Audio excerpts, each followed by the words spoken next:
should be coming up soon, right? Everyone must be busy buying things to make their homes more festive now. Wonder what this year's theme is going to be. Oh, Paimon can't wait to find out! Let's head to Liyue Harbor and ask around! Kuching! And Charlotte! Paimon never thought she'd see you two together. Nice to see you again, Traveler and Paimon. Oh, we're not interrupting anything, are we? Not at all. I wasn't in the middle of an interview or anything. I was just asking Miss Kuching about purchasing a kite. A kite? Are you buying some regional specialties to bring back to Fontaine? Well, yes. And... It seems you haven't heard yet. The theme of this year's Lantern Rite is kites. Oh, so that's why Paimon has seen so many floating in the sky. Liyue Harbor is always changing, so it is only fitting that Lantern Rite should change in turn. The Qixing believes it would benefit Liyue to build on our own cultural foundation by embracing the technologies of other nations. After all, it is said that the stones of another mountain may serve to better polish one's own jade. Yeah, remember my business meeting with Tianquan Ningguang the last time I was in Liyue Harbor? That's what it was about. But all I really did was use my network to introduce Lady Ningguang to some interesting people. I'm not sure that quite counts as fostering cooperation. In the end, we decided to combine Liyue's traditional art of kite making with Fontaine's mechanical vertical lifting device. Mechanical lifting device? Sounds pretty impressive. But don't kites just use the wind to fly? Why would you need to add something mechanical? Well, you've actually just answered your own question, Paimon. How high and far a kite can fly depends as much on the weather conditions as on the skill of the person holding the string. But as soon as there's no wind, you can only flail about helplessly like a sweet flower medaka out of water. Experience doesn't matter at that point. Exactly. Liyue is now a nation ruled by humans after all. It's about time we had the power to make a kite fly, don't you think? Plus, the easier we can make it to enjoy, the more people will want to participate. Right? I also thought it was a novel idea. Plus, it shouldn't cost much to do. With Miss Charlotte's help, everything has gone smoothly. Our new mechanical kites are already available to purchase from a stall in the harbor. We're having trouble keeping up with demand. We also gave quite a bit of thought to the price. We didn't want it to be too much more expensive than a traditional kite. Cool! Turns out you two and Ningguang like playing with toys just as much as Paimon! Toys? They're not exactly toys. You see, Miss Kuching? That does seem to be everyone's first reaction. Although kites are one of our most time-honored cultural relics, outside of their use in certain ceremonies, I suppose they're considered playthings more than anything now. But to me, there's so much more than that. Think for a second about how remarkable it is that a flimsy paper kite attached to a string has the capacity to touch the sky. It is this slight piece of paper that also carries the weight of Liyue's cultural traditions. There's an old poem that goes, "O kite born of paper, flying true and sound, a lone traveler wanders, just waiting to be found." In the past, poets from Liyue used kites to symbolize a feeling of longing, or evoke the peacefulness of idyllic rural scenery.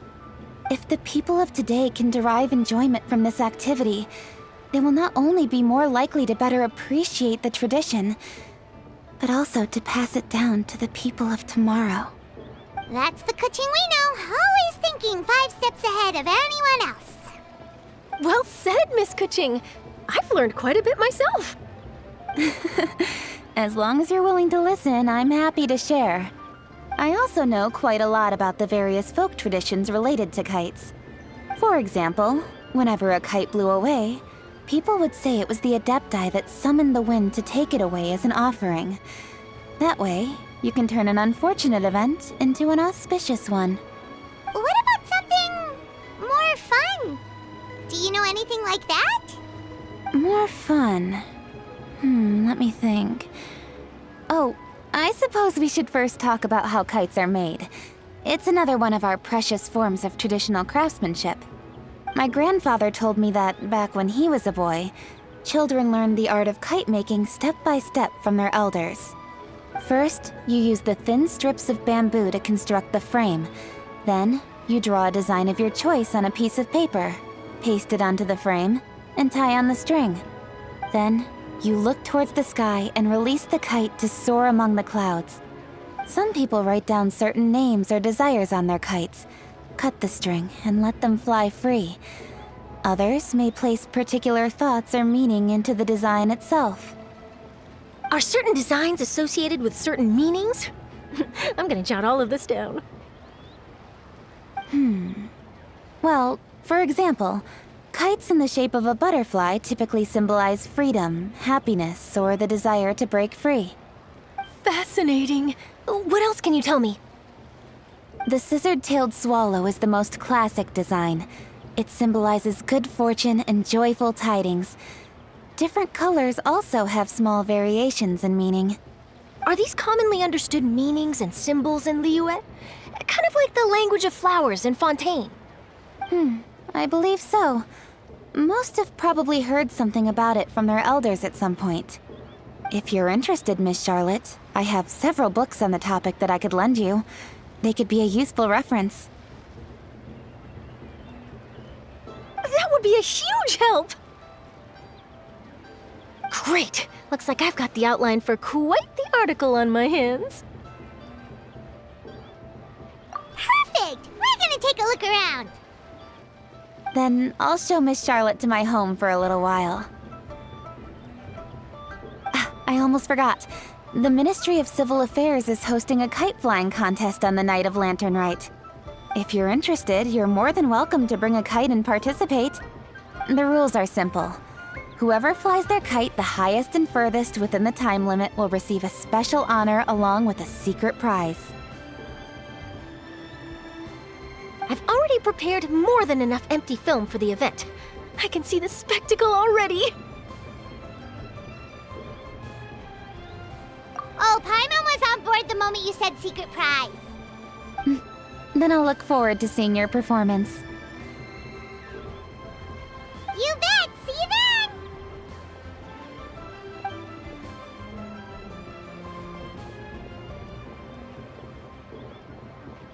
Wait, Traveler? Take a peek to your right. Do you see those two people lurking over there? Is it just Paimon? Or were they staring at us the whole time we were talking to Kuching and Charlotte just now? They seem fishy. Great, so it wasn't just Paimon. Do you think they could be treasure hoarders? They always seem to be stirring up trouble during Lantern Rite. Oh, Paimon's sick of waiting around for something bad to happen. We should strike first, you know. Foil their plans before they even begin. You go right, Paimon will go left.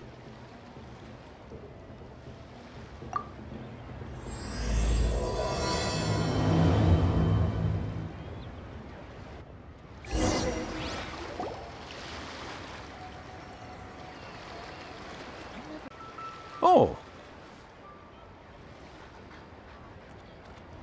It is with such an air of urgency that you appear before us. Your comportment suggests you believe us to have committed some heinous crime. Perhaps you could enlighten us as to your intentions. Whoa, where did this fuddy-duddy come from? You should be the one doing the enlightening, buddy. Don't think we didn't notice you eavesdropping. One look and we could tell you were up to no good. Tell us everything, starting with your name. One bears no secrets before two such as yourselves. You stand in the presence of the mighty and illuminated Adeptus, Moon Carver. For the purpose of this foray into the mortal realm, however, you may address one as Hojong. You kidding? That deer's got his head stuck so far up in the clouds, there's no way he'd humble himself down here with the the rest of us. You may want to hold your tongue, Paimon. Don't think that Paimon is gonna believe you just because you know her name. Let Paimon guess. You're supposed to be Mountain Shaper, right? Indeed. Mooncarver and myself have descended upon the mortal realm for a visit. The two of you may call me Jiahu. Huh. Looks like you did your research. But in our experience, the harder you try to lead us on, the more likely it is that we've got a big fish on our hands. We'll go straight to the Lilith and have you arrested for impersonating a Death Guy. Preposterous! Utterly preposterous! Right. Tell us something that only an Adeptus would know. And it better not be some common knowledge that any person on the street could tell you. During the last Lantern Rite, we gathered at Mount Hulao with Rex Lapis and made use of Cloud Retainer's supreme cuisine machine to prepare bamboo shoot soup. Perhaps you have some recollection? The flavor of that soup was more than enough to whet one's appetite. As such, Cloud Retainer assented to my use of the device beyond that singular occasion, providing other recipes to boot. Since then, one has dabbled in the pleasures of the culinary arts whenever time allows. Dabbled? Upon one's last sojourn to your mountain, did you not immediately attempt to hide the device behind a chunk of amber as soon as one's presence was known? Did one not speak up on your behalf but a moment ago? This is how you choose to repay that kindness? One is simply trying to emphasize the veracity of our claim. That does not mean you should reveal personal matters so readily. They might think one bears no difference from Cloud Retainer. Forget it. One does not have the breath to waste on such petty trifles. That might have been more detail than we needed. Seems like you two are the real deal, and Paimon sorry for suspecting you. But, for beings as forgiving as yourselves, this is just water under the bridge, right? You indeed have an agile mind. Cloud Retainer was not mistaken in her high estimation of you. Paimon's still curious about something. It's just... Paimon can understand why Mountain Shaper is here, but why did you decide to come to the city, Mooncarver? It's not really your thing, is it? It is but an inevitable eventuality.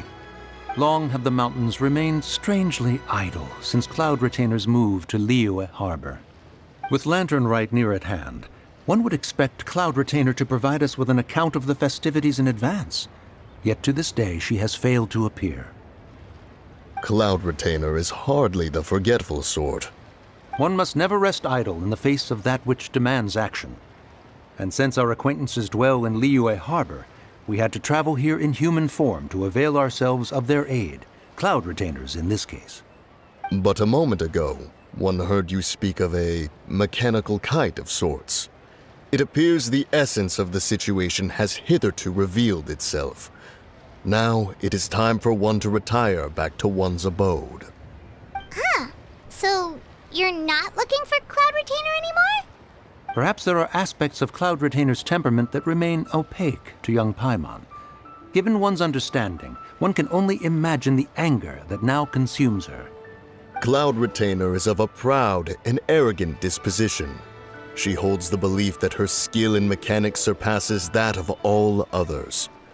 One can be quite certain it is hardly with an open mind that she regards the arrival of this new technology.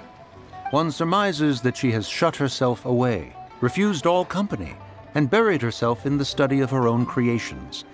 To call on her would only invite her rebuke. However, if you do happen to cross paths with her over the next few days, do pass along one's regards. Sure, leave it to us. Have a safe trip back, enjoy the scenery, and happy Lantern Rite! Thank you for your kind words. We shall now depart. We got all worked up for nothing, huh? All that trouble and it turned out to be people we knew all along! Well, it's still pretty early. Let's head over and check out the kite stalls. Paimon wants to see what kinds of kites we can buy to use in the competition. The bigger and prettier, the better.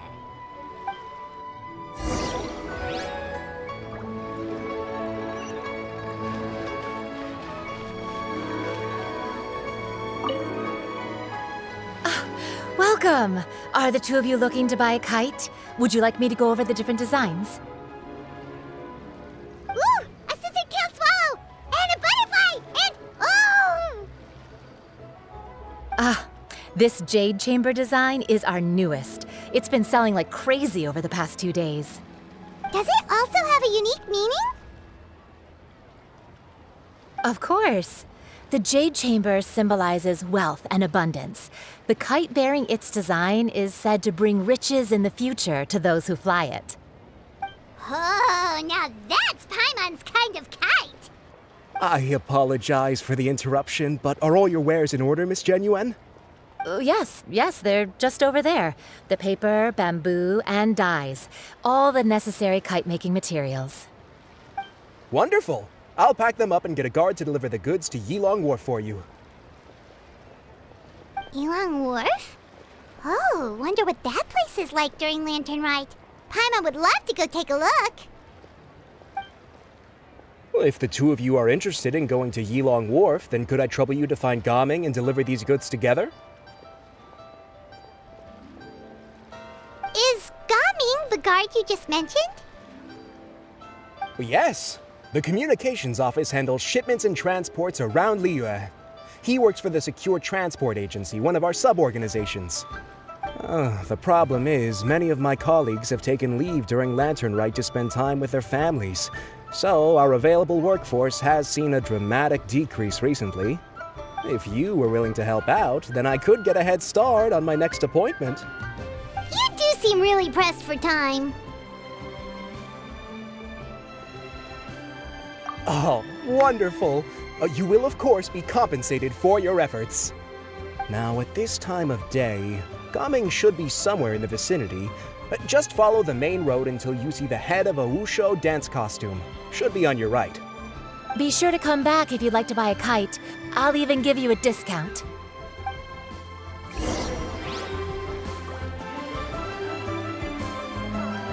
By the way, do you know my aunt? Everyone calls her Granny Shan. I've heard her mention Gaming before. Apparently he's a nice, outgoing fellow and all-around good guy.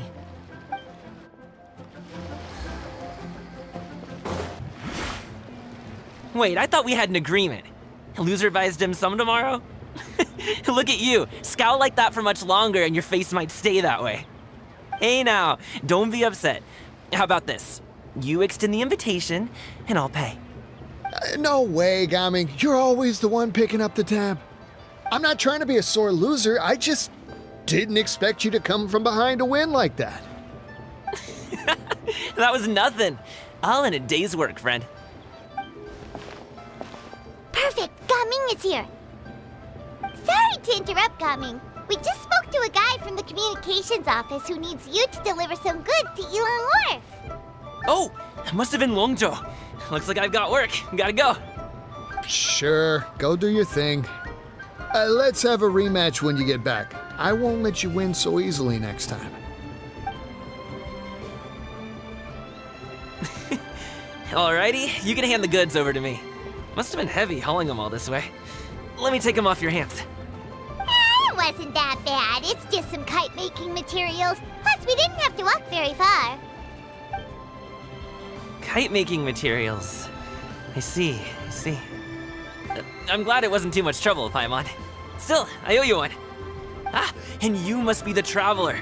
It's nice to meet you. Thanks for your help. Huh? You know us? There probably aren't many in Liyue who don't. I've heard quite a bit about you two. You're quite well known around these parts. Oh, and please excuse Longzhou if he forgot to thank you.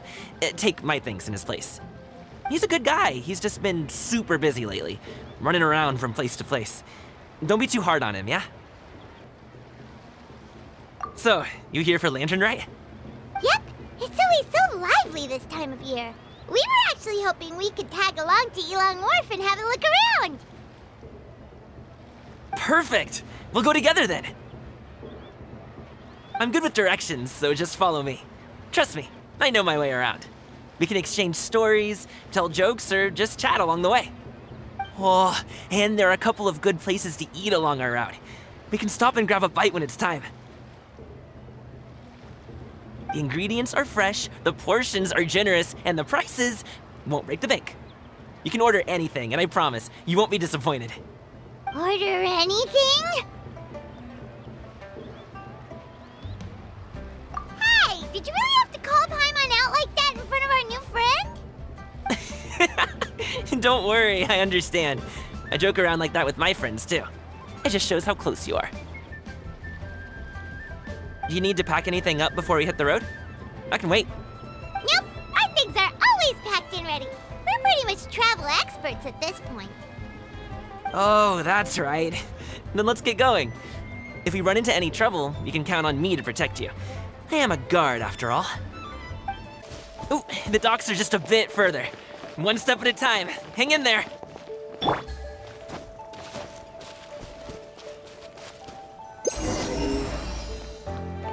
Wait, get behind me. I'll handle this. Busted. Force one! Watch out! Attack! Another test of the wrong test subject. Castaway! Picked the wrong test subject. Gloves off.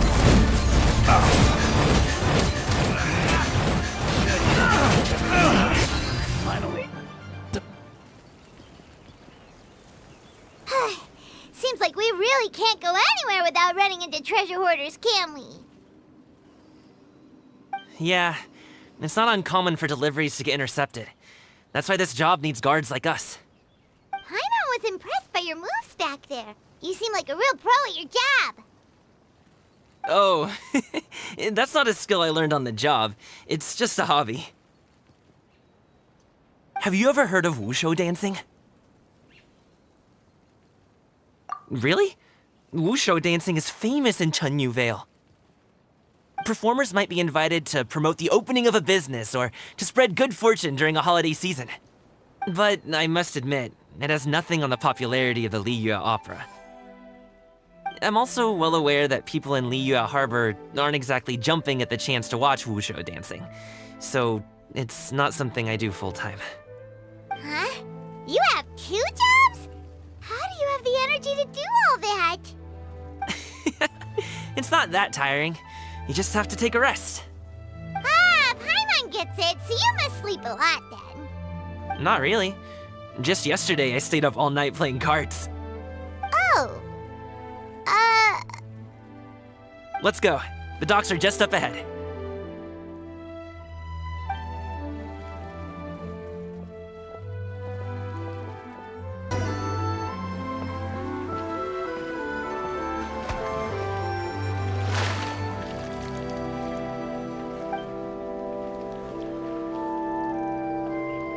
Finally, we can rest. Ooh, Paimon's shoulders are so stiff. And her stomach so empty. Sorry. Did I push the pace a bit too much? I mean, you were the ones who said you were travel experts. Liyue is just too hilly. Floating up and down so much. Where's Paimon out? Oh, Paimon was finally satisfied and now her poor stomach's empty again. Aw, would you like some winter melon cake? I have some on me that I bought from a store. Yes, Paimon will take all you got. You might want to pace yourself there, or you'll be too full to eat a proper meal later. Paimon never gets too full. Just like you apparently never get tired, no matter how far you walk or how many jobs you work. Ah, I see. Then here you go, Paimon. And for you, traveler. Enjoy. And here's some for you too, Uncle Bosu. Don't think I forgot about you, my friend. I'll just set it to the side here for you.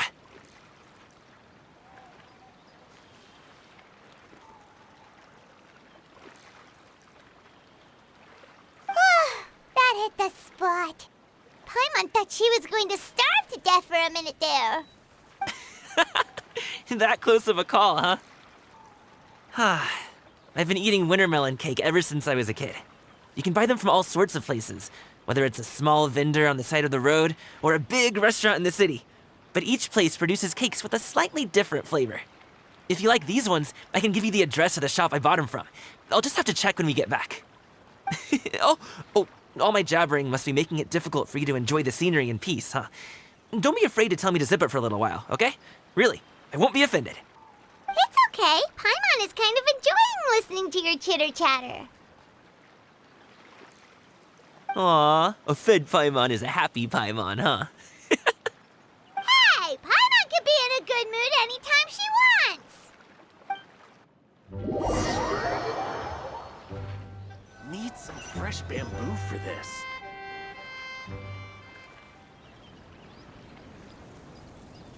Woohoo! We're here!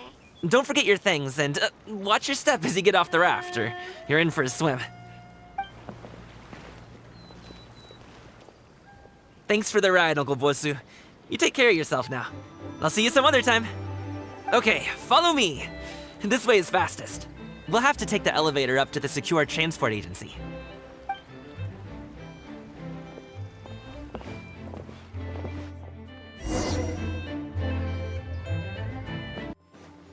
Hey! Slow down. I'm begging ya. What is it? No one's gonna try any funny business when the street is this packed, right?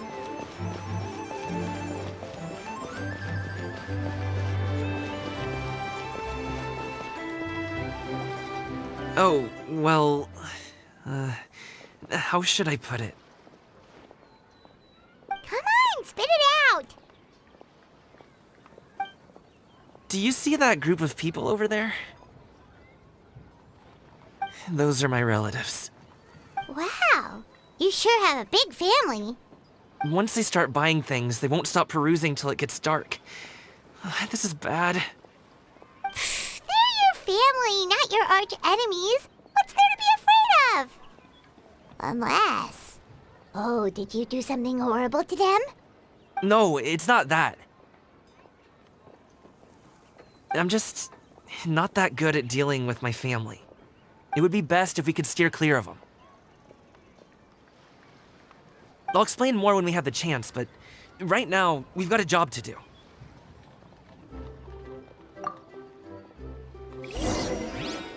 The left side looks pretty packed. Let's go straight. Slow and steady wins the race.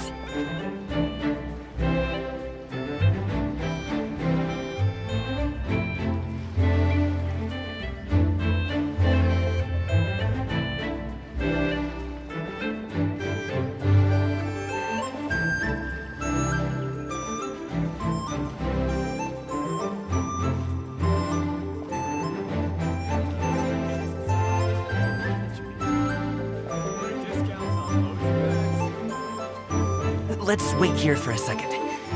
Maybe my aunt will leave.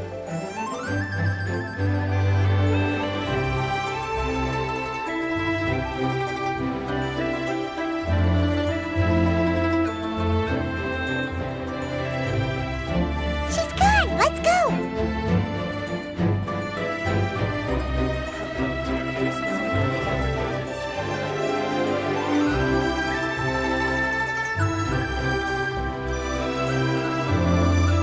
Turn left. Run! To the right and... Wow, you guys are good. I'm impressed. That was nothing. It was a piece of cake. Oh, winter melon cake to be exact. You really liked it, huh? Ooh, you know what? I'll buy you a whole bunch and pile them so high you could swim in them. As long as you don't wind up drowning, Paimon. Hey, Uncle Drugway. These are my friends, the Traveler and Paimon. They came to deliver some goods with me. So, I guess I'll go ahead and take these over to Uncle Yongzan then? Yes, thanks for your hard work. I should thank you both for your trouble as well. Please take a seat and rest for a bit. I'll prepare some tea. No need. We'll be off soon anyway. Hey, we're already here, aren't we? No harm in taking a load off for a bit. Plus, I know the Secure Transport Agency has some great Songhua tea stashed around here somewhere. I promise you, one sip and you'll be hooked. Anyway, you just sit down and relax, Uncle Jirgwe. Who would I be if I just sat here and let you go through all this trouble? Leave this to me. I have to be up and about to drop these goods off anyway. What's a little extra time on my feet? Oh, you aren't too picky, right, Traveler? I know Paimon prefers things on the sweeter side, so I won't steep the tea too long. And I'll add some dim sum pastries on the side. Aw, you noticed what Paimon likes? How long have you two known Gaming? Oh, not long at all. We just kind of tagged along on his trip to Ylang Wharf. He's just a super welcoming guy. We became friends, you know, just like that. That's just how he is. He's the attentive sort, really knows how to look after his own. A while ago, one of our guards had to take off work, said his joints were hurting due to the rain. Gaming personally went all the way to Boo Boo Pharmacy to get some medicine for him from Dr. Baiju, then traveled through the night to deliver it back to him. That young man has such a good head on his shoulders. How can anyone not love him? I mean, there is his dad, but, well, ask anyone else, and... Uncle Yongzan says he doesn't have the personnel to spare for this delivery right now. So what do you think, Uncle Jirgwe? Should I go ahead and deliver it instead?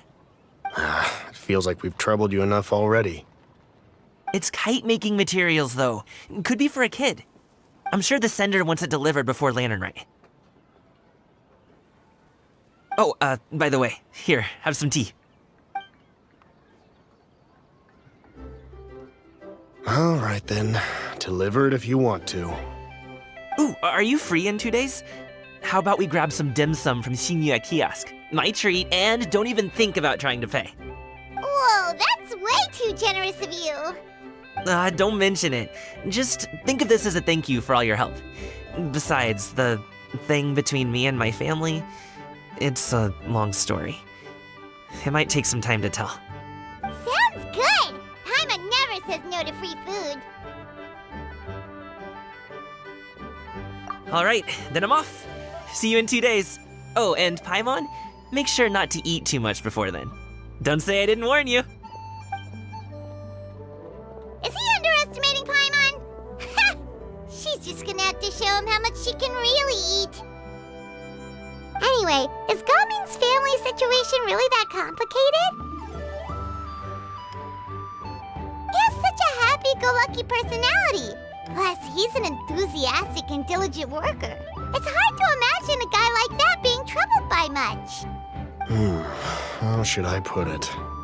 Since he already plans to tell you himself, you don't need an old man like me to add my 2 cents. You seem to be around the same age, so you might have a lot in common. Perhaps you could help him talk things through. Consider it a favor to me. If you have the time, maybe you can make a little flag for us to wave about. It can say, "We provide aid in spades." Couldn't hurt to advertise our services, right? Well, I can certainly arrange that. Is there anything else you wanted to say? Wait, seriously? Paimon was just joking, but if you're going to get us something, she'd much rather have wintermelon cake instead. Seems like Gaming really has rubbed off on you. Would you like some more tea? I think there's some left. No thanks. We came all this way and still haven't gotten a chance to look around the wharf. We should see the kinds of kites they got. Maybe they'll have ones you can't find in Liyue Harbor. All right, then. Please do let me know if you'd like more tea. You're welcome to stay as long as you like.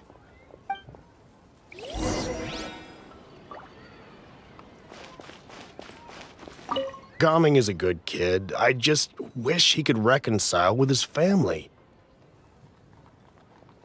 You're around the same age, so he might listen to you. Please talk things through with him.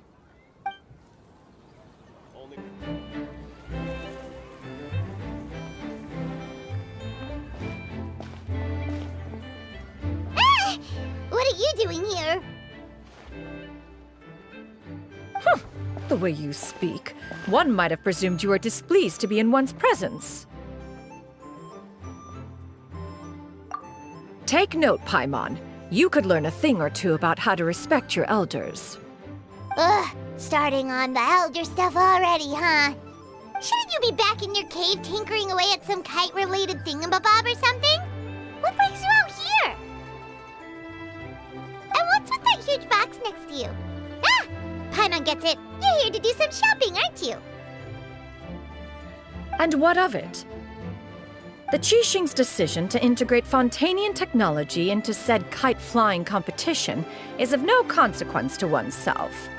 Did you expect one to willfully compete against the whimsical trends of worldly sentiment, or perhaps even fall to petty sulking over such? It's not that we think those things exactly. That's just what Mountain Shaper and Mooncarver told us, or Tia something and Ho... Paimon can't be bothered to remember what their aliases were called. Anyway, they went to Liyue Harbor to look for you. They even asked us to pass along their regards if we ran into you. Oh, huh. Tianyun?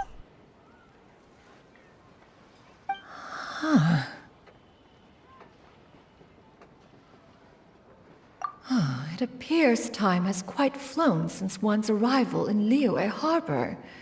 How could one have forgotten about those two old fossils?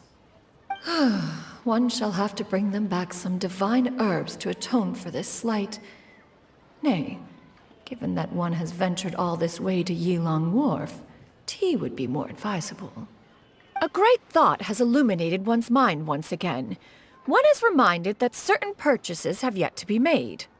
Perhaps you two could wait here whilst one performs this task. It'll be but a moment. Huh? Wait, here? You really just gonna ditch us here to watch your stuff? Oh, that woman really just does whatever she wants.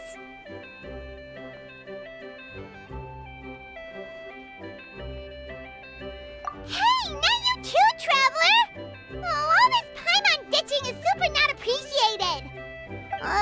Just come back soon, okay? Paimon doesn't want anyone to try and steal his stuff. Welcome. Please have a look around. We only sell teas of the finest quality, sourced directly from Chaoying Village. Might I recommend the Sunglo variety? It's one of our specialties. Now, that sounds promising. One will bring some back for those old fossils, and all will be well. 2 boxes will do. Wonderful. By the way, we're actually running a special Lantern Rite promotion. Buy 3 boxes, get 10% off. 4 boxes will net you 20% off. 20% off 4 boxes. This merchant strikes a fair bargain. One might as well give some to Morax and Ping, too. Then 4 shall suffice. I see. Are you intending to give these as gifts? If so, perhaps I can interest you in these exquisite gift sets. Buy 10, get half off. Look at the magnificent design, and the red ribbon gives quite the festive flair, don't you think? Such a gift would be sure to impress any lucky friend or family member. 10 boxes. Seems rather excessive. But if one factors in the Conqueror of Demons and one's disciples... 10! A nice round number, don't you think? Course you do. I'll even shave a little extra off the price for you. That is agreeable. One will... I will have these boxed up then. Of course, right away. I see you have quite the eye for fine items, mademoiselle. Perhaps some of my wares might also be of interest to you. I'm a toy merchant from Fontaine. You'll get nothing but the finest and most intricate clockwork toys Mora can buy here. Each one sure to be a source of endless amusement.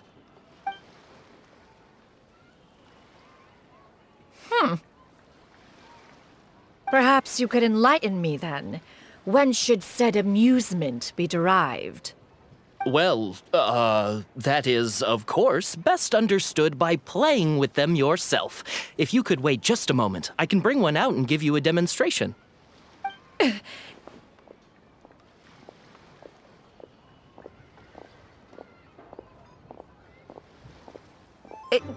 There is no need for that. Mademoiselle. Give me your newest and finest model, and be sure to package it securely. Ah, of course. Here you go. The instruction manual is... I can do without, thank you. Many watchful eyes surround this place. If one were to be spotted purchasing a mechanical toy such as this, a child's plaything no less, it would only invite scandal. There is no harm in bringing it back to study in secret.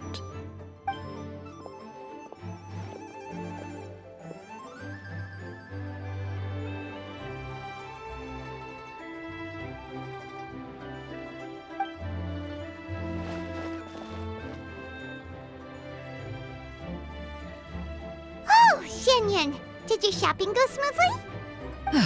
Naturally. One may not delight in social interactions, but that does not mean one lacks said faculties.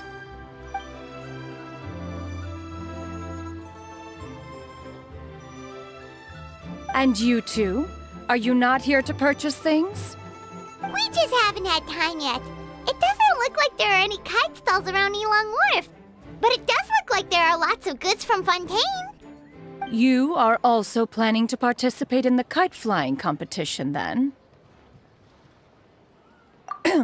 One means to say, you along with all the other youths. One has been entreated to share one's kite-making expertise, and indeed there was little one could do about such persistent supplication. One moment energetic and earnest, and dejected the next. One had no choice but to acquiesce to these requests, and thus, one will be organizing a kite-making workshop to provide personal instruction in this art form. Oh, who will be participating then? Shuyu, Shenhe, Ganyu, and Yayo. Wow, that's quite a few people. Also, this is all pretty well, Xianyun, but it's not like you have to make your own kite to participate in the competition. You can just buy one ready-made and call it a day. Ha! You speak of those equipped with the mechanical lifting device, do you not? 'Tis nothing but a crude piece of mortal machinery. The mechanism that one has developed was the fruit of millennia of meticulous study. Let us not speak of the source of the mechanism's power, but rather its structure. It is composed of materials as light as bamboo and as strong as iron. This composition grants it the lightness of weight to ascend into the sky and the durability to follow the wind for many a mile. It is built with a series of intersecting rods that... Never mind. It is unlikely the two of you will understand, even should one expend the effort to explain. One is better off saving one's breath. It sure seems like you want to talk about it, though. So, will you be attending the workshop or not? Huh? Wait, you've been trying to invite us this entire time? All right then. No need to prepare the materials in any case. One has it all sorted. Arrive at Mount Outsong in 2 days. I shall be expecting you around midday. Are you leaving? Don't you want a guard to help you with that big box of yours? Surely you jest. One goes as one pleases. For what reason would one need to rely on another?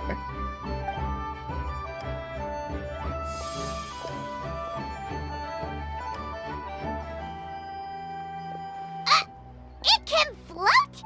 What kind of invention is that?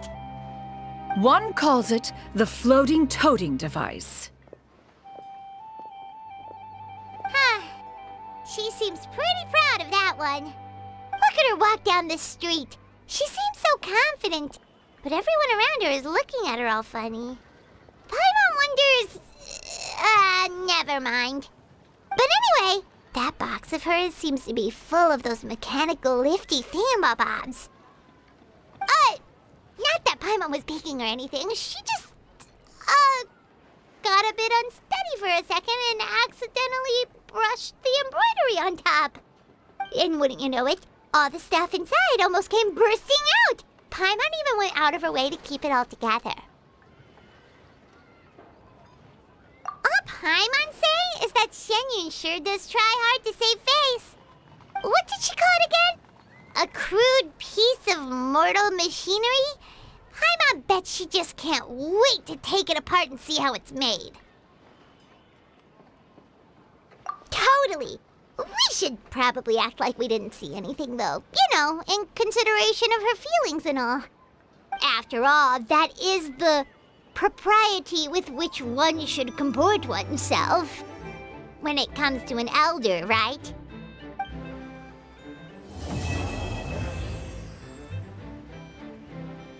Paimon has never had dim sum at Shinue Kiosk before, but it should be quite the feast for sure. Ooh, and that's Paimon's stomach right on cue telling her it's time to go find Gaming. Let's go! Oh, you're here early. I just ordered. The food should be out in a second. Sit down, sit down. Let's all take a seat! Here, hand me your cups. Oh, thank you! Wait, you weren't supposed to drink that, Paimon. That was for you to rinse your utensils. That's a thing?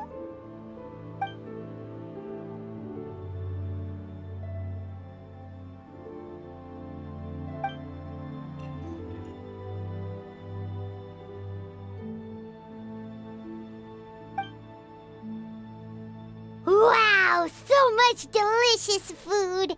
Do you really eat all this just for breakfast?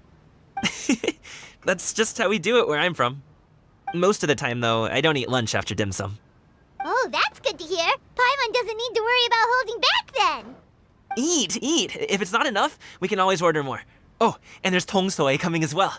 I don't usually have that in the morning, but, well, since everyone's here, I just had to order it. What about you, traveler? Is the food to your liking? Want some more seafood congee? Let me refill your bowl. Paimon's gonna take you up on that. Fill it up nice and full and make sure she gets a few extra shrimp. Thanks!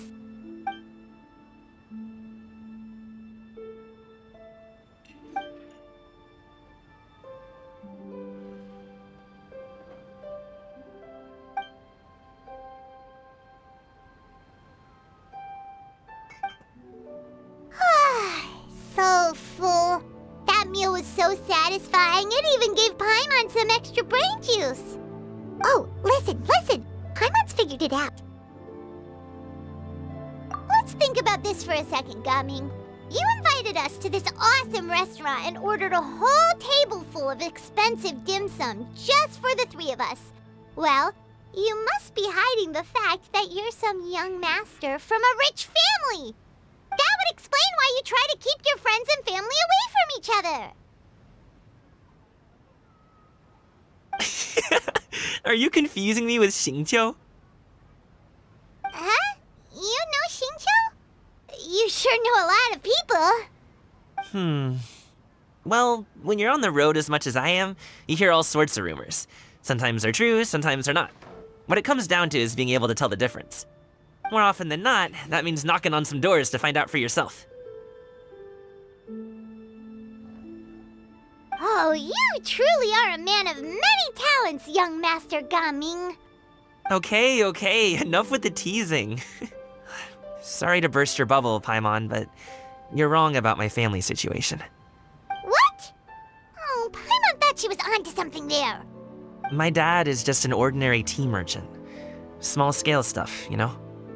It wouldn't even make sense to mention his business in the same breath as the Feiyun Commerce Guild. My dad... he always wanted me to inherit the family business, to be a merchant like him. But that's just not who I am. It's not who I ever wanted to be.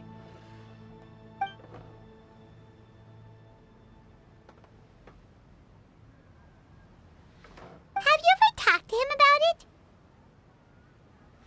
You know, about your interests and aspirations and stuff. Of course I have. I told him I wanted to be a wushu dancer.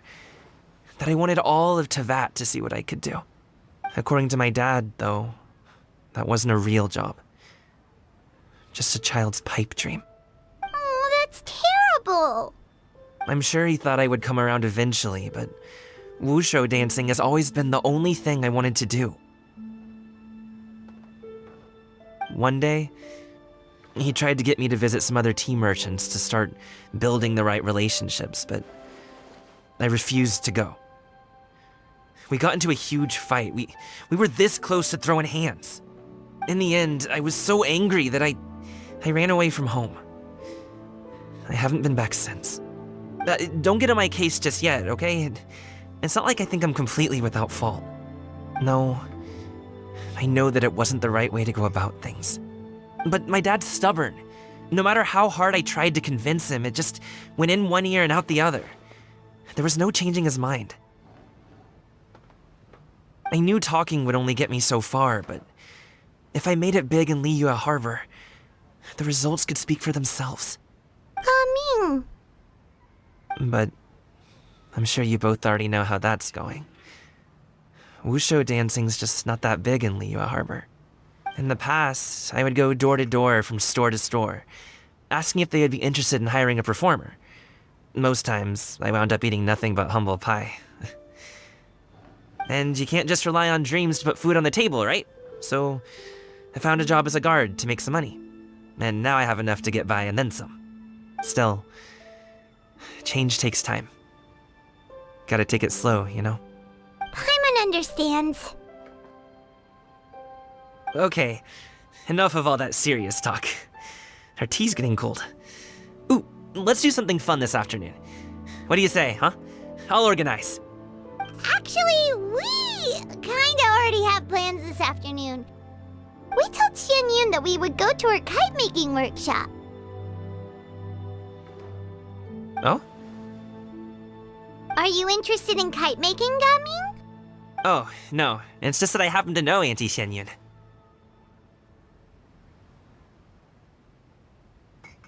That title certainly humanizes her a bit. Oh, I know that she's an Adeptus. I met her during a delivery once. But hasn't she been in the city lately? She's even tried, with some limited success, to change her terms of self-address or something like that. She came to see me a few days ago to ask about luminescent dyes. Oh, wait a second. She doesn't plan on putting those on a kite, does she? Is that not something you can do? It's one thing to use it on cloth, but applying it to paper is another matter entirely. Why couldn't she tell me what she wanted them for? Yeah, she does seem to have trouble with that sometimes. It would be such a shame if everyone worked so hard on their kites only for them to get ruined in the end. Okay, I'll go with you. If Auntie Xianyun wants to use those dyes on a kite, the formula will need to be changed. Great! The more the merrier!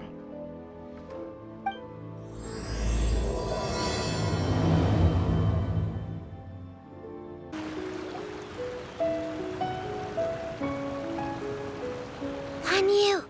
Ganyu! Come on, wake up! Some friends have arrived! Hello, friends.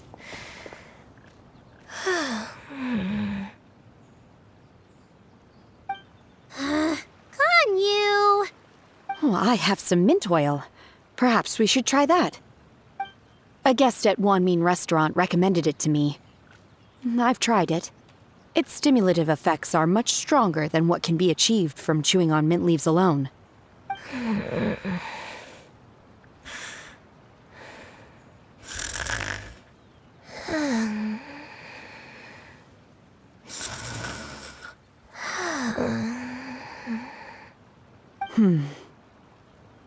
Apologies in advance. Wait! Shenhe? Not there!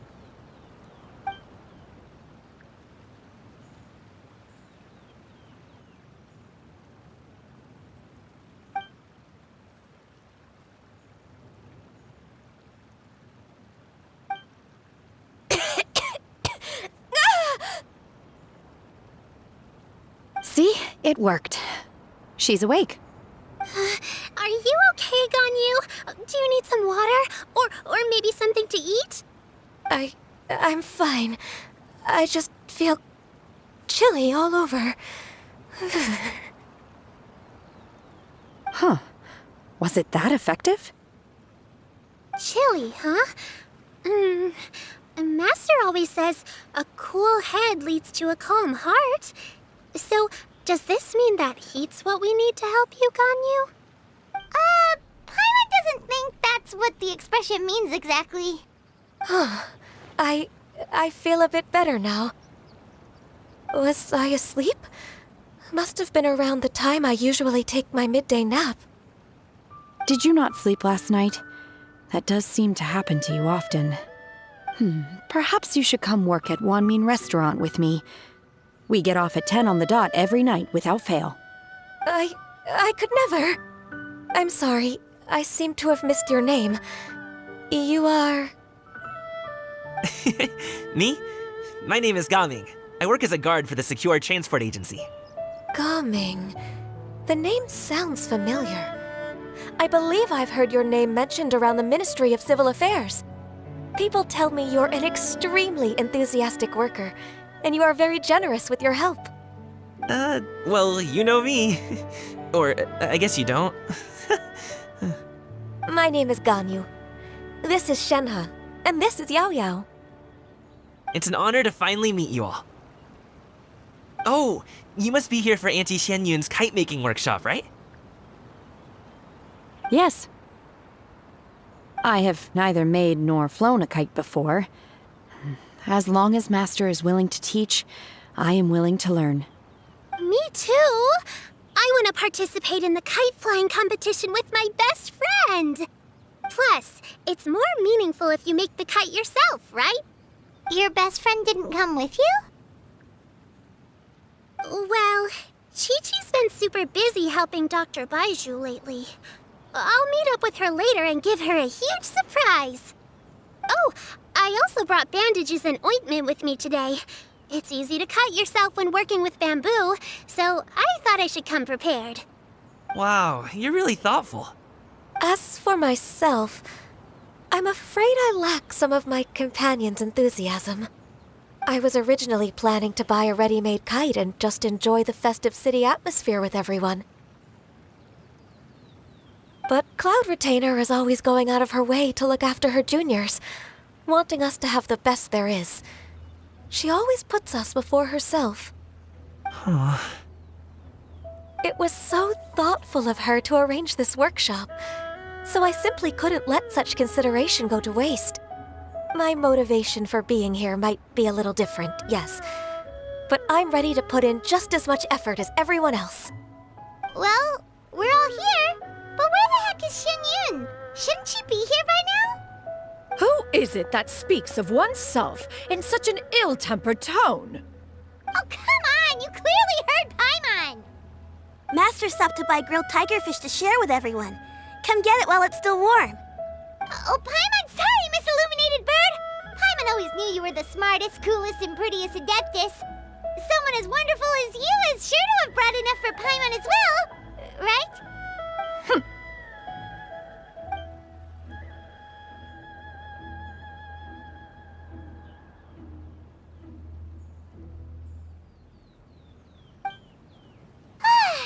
So delicious. Paimon's life is complete.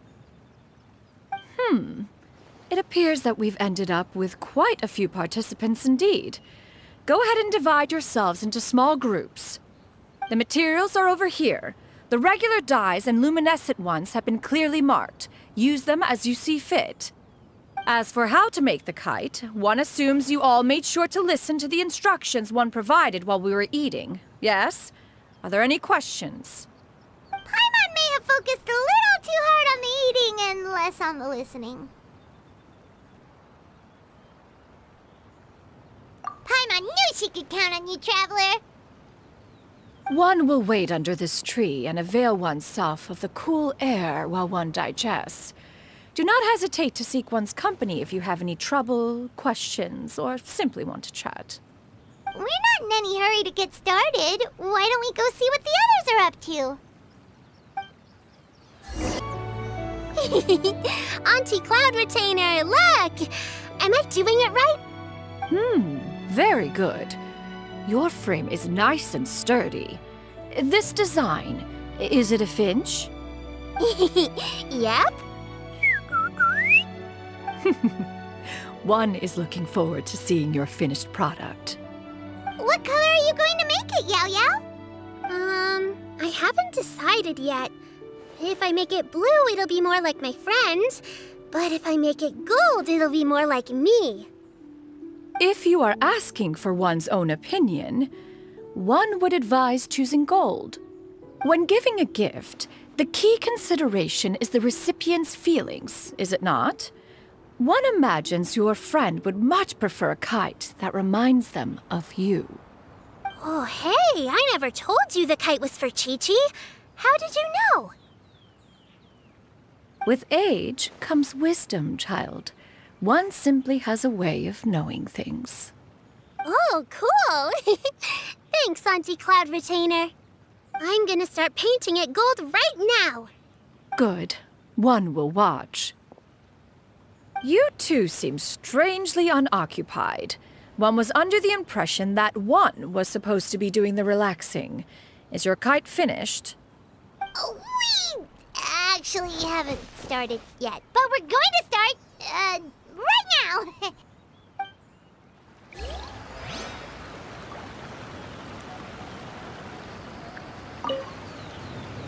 Hey, Gaming, want to team up? Huh? But I have to participate? I thought I'd be done for the day after adjusting the dye formula. You're that unenthused by kite making, huh? That doesn't seem like you. No, it's not that. It's just... it would take too long to explain. I guess I'll just make one then. What shape should we go with? How about a butterfly?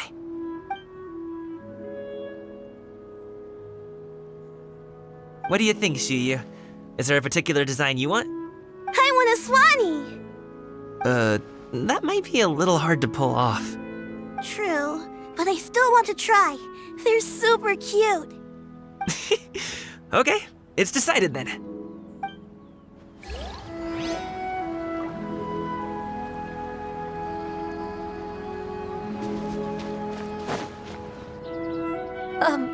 Shenhe, it would be great if you could refrain from putting things on my horns from now on. They're really quite sensitive. I see. My apologies. I shall remember that in the future. Thank you. No harm done. Good. Could I touch them just once more, though? No oil or anything this time. I've just always wondered what Miss Ganyu's horns feel like. Huh? Please, I told you. Just call me Ganyu. Well, all right. Just be gentle. Firm to the touch with no discernible temperature. Oh, not unlike certain medicinal plants I've eaten before. Oh, still, Ganyu appears to be shaking like a cat whose whiskers have just been touched. I should stop. I see. Then I'll apply the oil to your forehead next time. Oh, no need. I'll just refrain from taking afternoon naps outdoors. Anyway, we should probably get started on our kite. It won't be long before Cloud Retainer comes to check on our progress. Perhaps we should just choose the most traditional style. Okay. Well, they seem to be getting along swimmingly. Let's not disturb them. We should get started on our kite now. Let's go.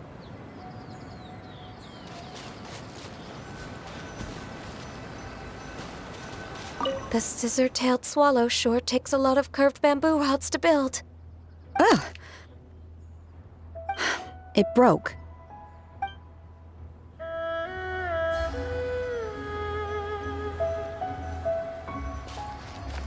Gaming, can I do the coloring? Sure. I'll go ahead and make the frame for you.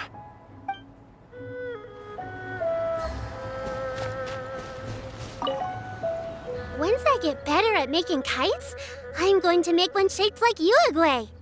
You gave him to me, and he's just the best. One is pleased that you like the gift.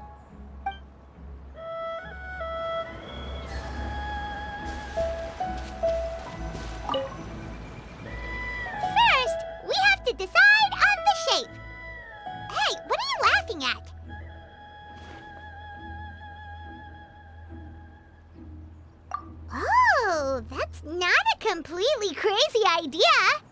If nothing else, a Paimon-shaped kite could at least make sure you never get lost on your travels and always find the tastiest food and funnest things to do wherever you go. Maybe we're not exercising enough artistic license. Ooh, we should exaggerate this a bit. How about this? The word Paimon means the guardian angel of travelers.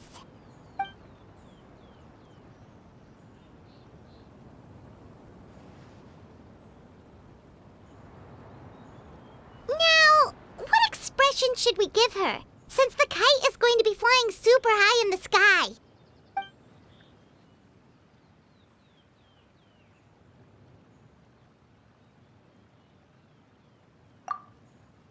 Ooh, like this? Ooh! The title of Champion Kite Flyer is mine! Now that we've decided, let's make it happen!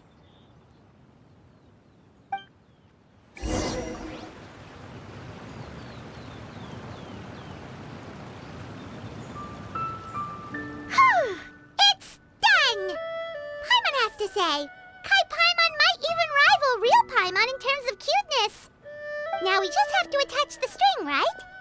All right, gather around, everyone. Oh, Shenyun's calling us!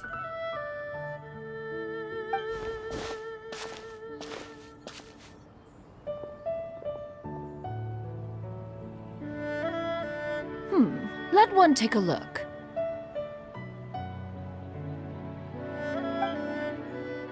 Wow! Ganyu and Shenhe made a scissor-tailed swallow! It's so pretty. Yep. The coloring makes it look a lot like Master. If the tail wasn't split in two like that, it might even be a spitting image. If you look closely, there are a few spots where the colors go outside the lines. Did you doze off while painting it, Ganyu? I did the painting. I stared at the paper for quite some time, but I simply could not recall the coloring of any bird. Except Master. Or should I say that I'm too familiar with her crane form? Even when she stands before us in human form, all I can see is blue and white.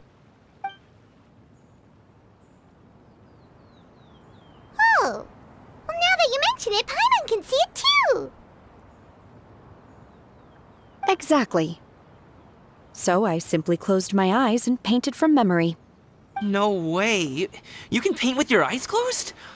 Wow, the disciples of Adepti really are something. You are most filial, Shenhe. One is flattered by the likeness. The Swanee that Gaming and Shuyu made looks very majestic. I'm sure it'll look even more impressive as it soars through the sky.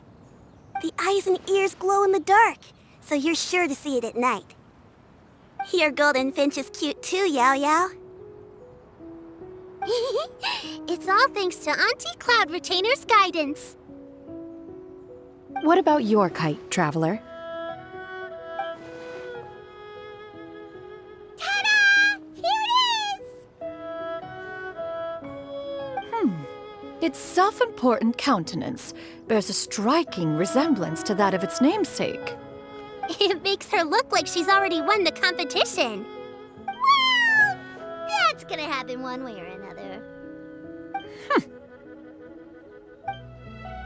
Is that the Jade Chamber?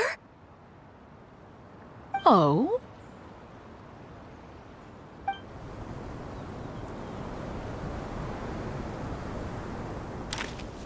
Who dares attempt such a flagrant display of impropriety by releasing a kite into one's territory without one's permission? Oh, and to do so by making use of this crude piece of mortal machinery. One simply must know who it is that possesses such impertinence. Continue attaching the strings, everyone. One will be but a moment. Cloud Retainer? Traveler, Paimon, could I trouble you to go after Cloud Retainer? Master's going to be okay, right? I'm more worried about the person who released the kite.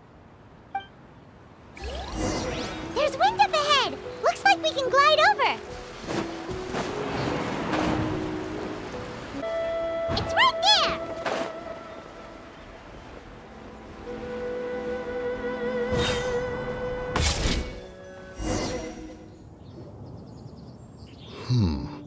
This Fontanian device of mechanical motion is quite curious indeed. Now is hardly an opportune time for your musings.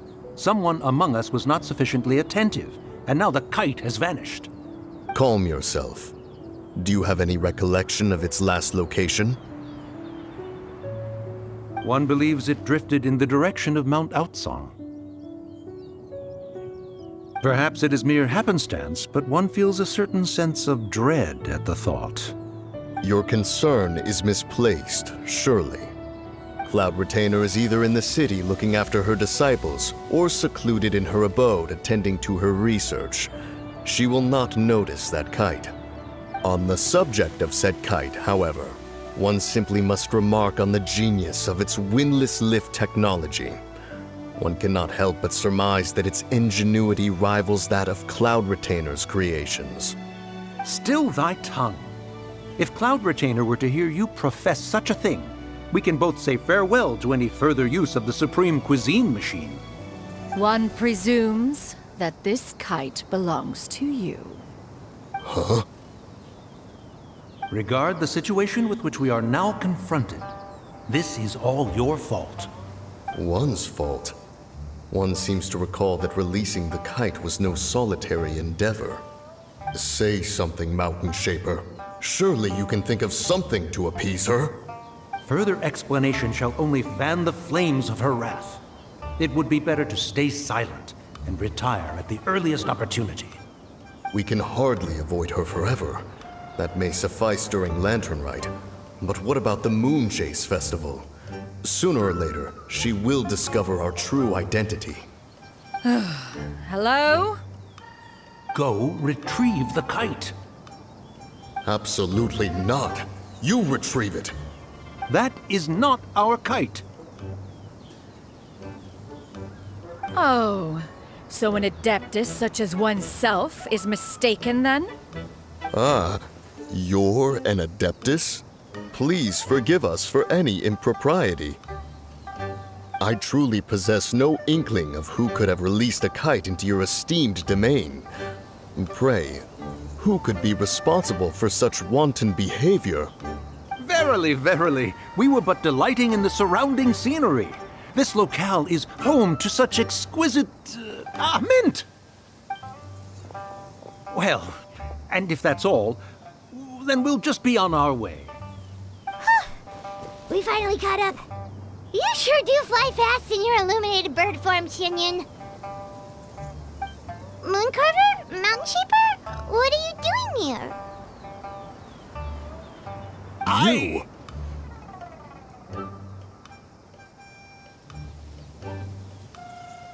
Okay, now Paimon's getting a weird vibe.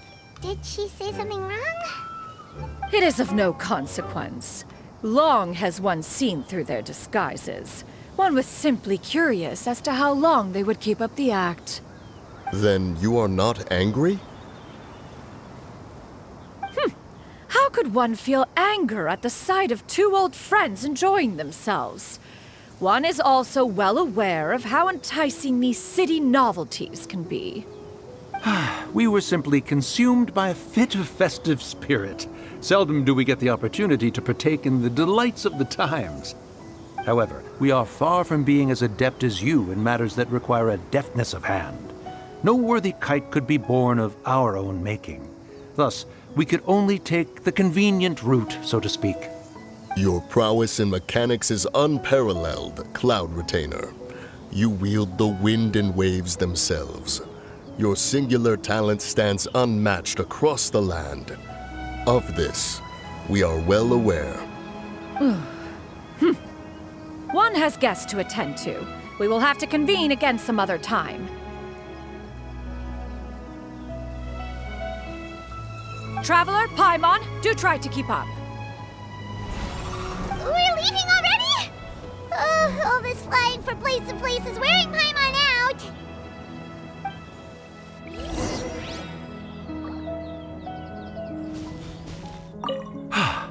It seems that one's concern was misplaced after all. Then, should we continue flying the kite? A splendid suggestion, but it would be advisable to change locations. Perhaps your mountain would suffice?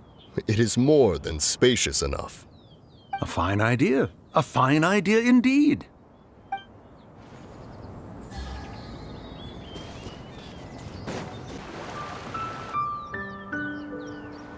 They're back.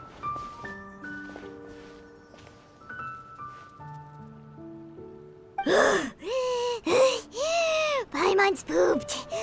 Hi. Why are there only 2 of you left? After you left, Yao Yao and Shu Yu tired themselves out playing with their kites. Gao Ming offered to escort them home. Before he left, he said something that I don't quite understand. Oh? What did he say? He said, a kite is always tied down no matter how far it flies or how high it soars. Its tether prevents it from ever truly flying free. He looked quite dejected as he said this. Now that you mention it, Gao Ming did seem to have a rather strange attitude towards kites. A reflection of himself. If I were a kite, I would cherish that tether as a symbol of kinship and the bonds that tie us and... Shenhe? It may be an exceedingly slim and distant connection, but lose it, and you lose that which links you to home. If Gao Ming truly sees a kite as a reflection of himself, then I fear I understand his words even less. Well, people often have different points of view depending on their mindset and experiences, right? It's actually quite normal. Just like some people can eat spicy food, but others won't go anywhere near it? Exactly. That's why tolerance and understanding are as important as they are. Tolerance and understanding? What brought about this conversation? Did one miss something? We were just chatting. You don't have to butt in on every little thing, you know. Where were you anyway? One was merely doing a bit of cooking. Night fast approaches. If you are otherwise unoccupied, one would entreat you to stay and eat before you depart. Oh, it's been so long since I've had the chance to enjoy your cooking, Cloud Retainer. Worry not. One has prepared a variety of meat and vegetable dishes. One is more than familiar with everyone's culinary proclivities. Shenhe, Ganyu, come with me. Whoa, what's with all the secrecy? You're not trying to play favorites, are you? If you're ready to serve the food, we can help too.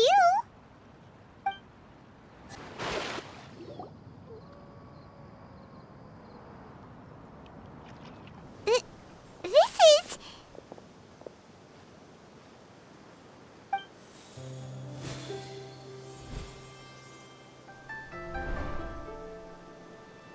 Oh, I can feel the wind brushing against my legs.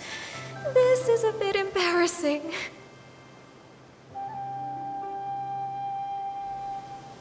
Is the headpiece secure? I should have asked Cloud Retainer to check before I stepped outside.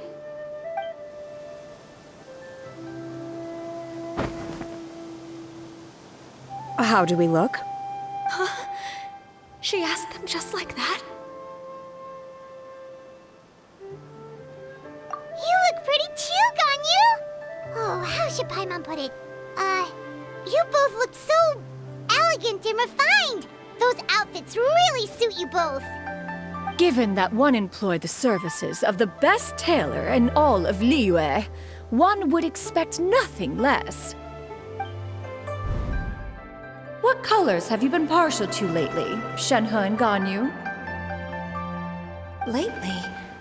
Why is Cloud Retainer suddenly asking about what colors we like? I like black. One is gratified to see one's disciple has inherited one's own tastes. The color black doesn't get dirty easily, a virtue I've come to value recently. And you, Ganyu? I favor blue and black. And the material is sufficiently comfortable, yes? Yes, very. I simply cannot thank you enough, Cloud Retainer, for this gift. And the kite, too. Thank you, Master. One is content, as long as you are pleased with the gift. One hopes these garments will see much use.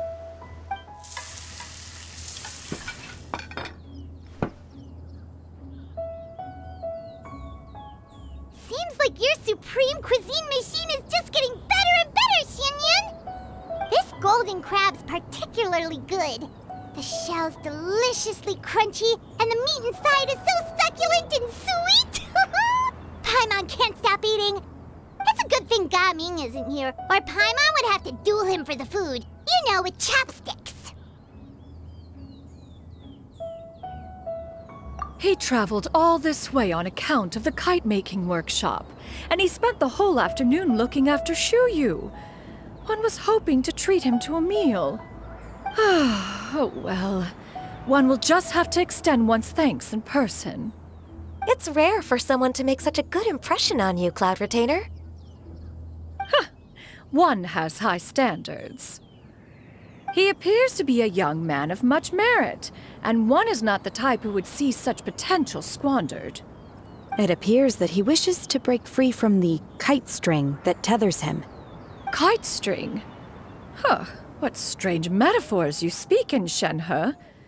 Ever since you returned from one mean restaurant, your turns of phrase render one at quite the loss.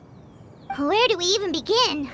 Oh, do you know about the conflict between Gaming and his dad, Xianyun? One has only heard that the two are not on good terms. He ran away from home and hasn't been back since. Oh? Ran away, you say? Oh. One believes we would all benefit from a more thorough retelling. Start from the beginning. Oh, okay. Paimon just hopes he won't mind. What? This shall not do. Lantern Rite fast approaches. We must make haste. As one was contacting various tailors around Liyue, one could not help but be reminded of Minogius. He possessed a singular talent for clothing design. He had an exquisite eye, not just for fabric selection and color pairing, but also for what accessories could best accentuate a garment's overall styling. At a gathering of Adepti, Bonanis once complained in secret to some of the ladies in attendance that the skirt Minogius made for her was too long and impractical, lamenting that it would only hinder her in battle. However, when one asked Minogius his opinion, he remarked that the train of the skirt would serve to enhance her adeptal countenance by exemplifying a certain elegance. Minogius was that type of person. When it came to topics relating to garments and accessories, not even Rex Lapis could best his stubbornness. And later...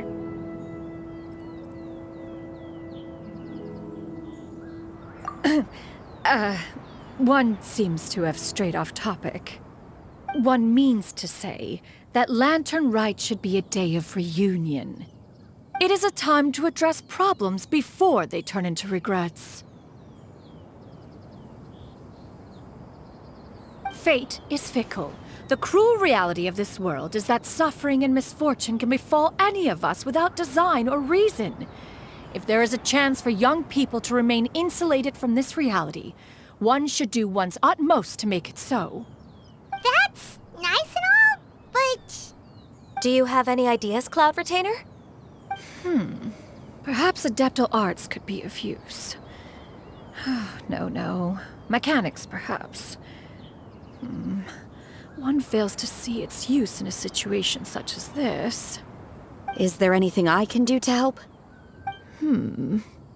Combining our efforts is a fine idea indeed. Aha! One has an idea.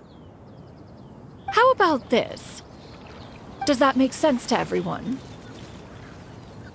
Yep. Oh, Paimon really hopes this works. One's designs never fail. Now then, I counsel rest for all, and to make the necessary preparations. One shall see you in 2 days.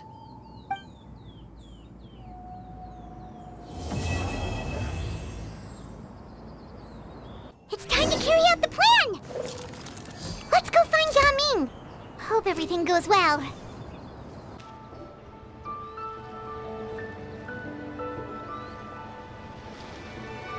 Hi, Gaming! Paimon sees you've certainly gotten an early start this morning. Playing games already, are we? Who won this time? You the one buying dim sum again? Hey, when you put it like that, it makes it sound like I'm always the one losing. Ah, perfect, you're all here. There's an important commission I need your help with. All right, I've got the time. Where are the goods? Well, it's not just goods this time. I need you to escort a tea merchant and their wares from Chaoying Village to Liyue Harbor. A very important client has requested to meet with him. Sure. What's this merchant's address? Well, here.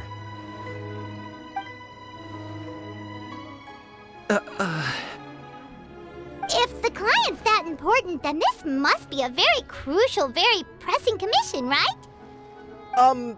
Of course, the sooner you complete it, the better. I would advise you to depart as soon as possible.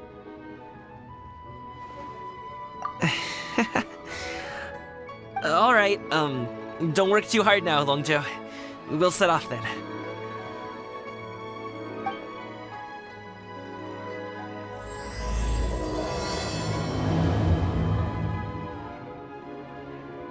You're a bit quiet today, Gaming.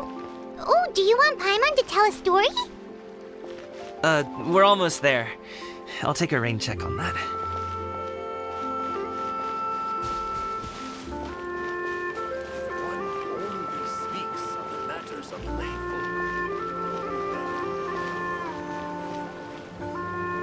Hello, you must be the tea merchant heading to Liyue Harbor. We're here to escort you.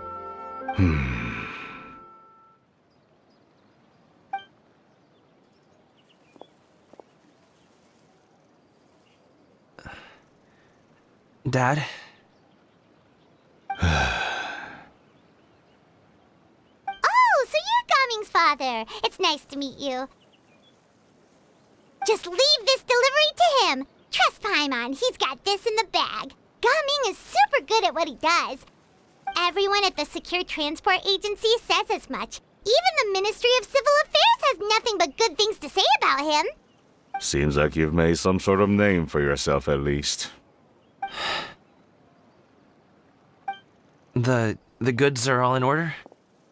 Yes, they're all here. Then let's get going.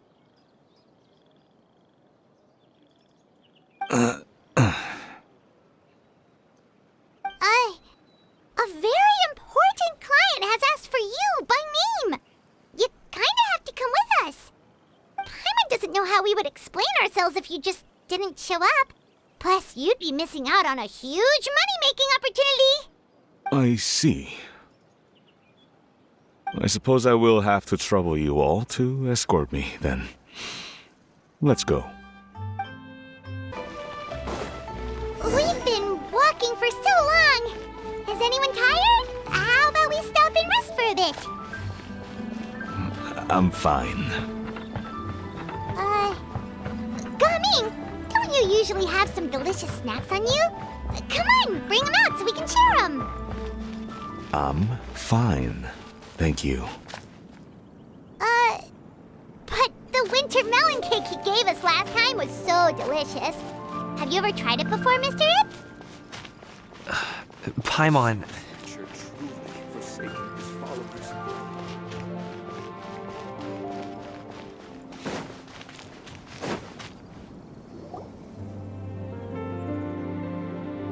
This place looks nice and open. Why don't you all rest here for a second? Huh? What about you? you're not going to join us? I'm not tired. I'll keep watch. Oh, but... Just let him go.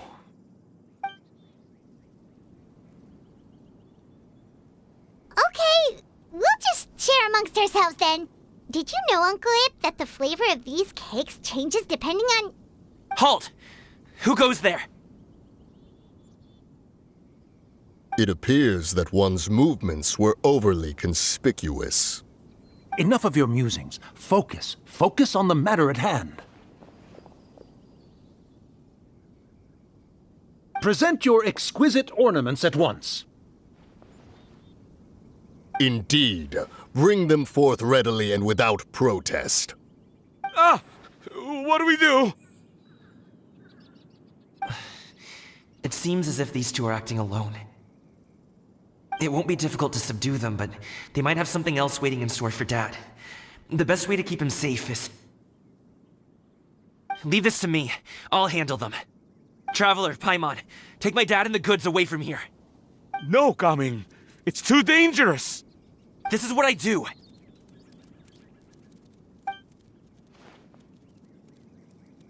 A thorny foe indeed.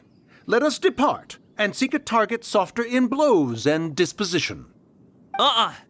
Don't think I'm gonna let you off so easily. Away! Let us away! Coming! Don't worry, he's a great fighter. Paimon's even seen him take down a dozen or so treasure hoarders all by himself. But Coming,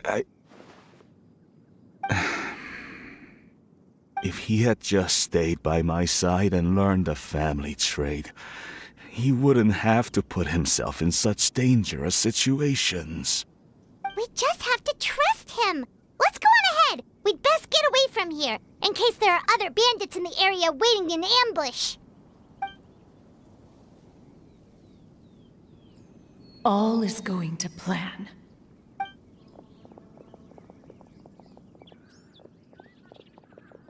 Okay, we should be good to stop here. Yali? Oh no, what is he doing here? Good sir, please, listen to me. Reel in your line and leave this place as quickly as you can. There are bandits in the area.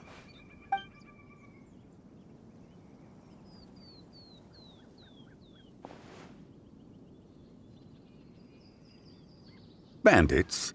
Acting in broad daylight?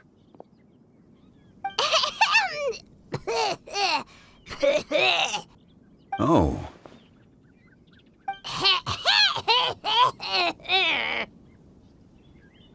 Ah, I see.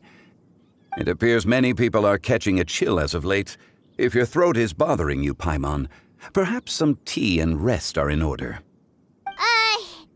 Nope, no need. Paimon's fine. She just, had some cake stuck in her throat.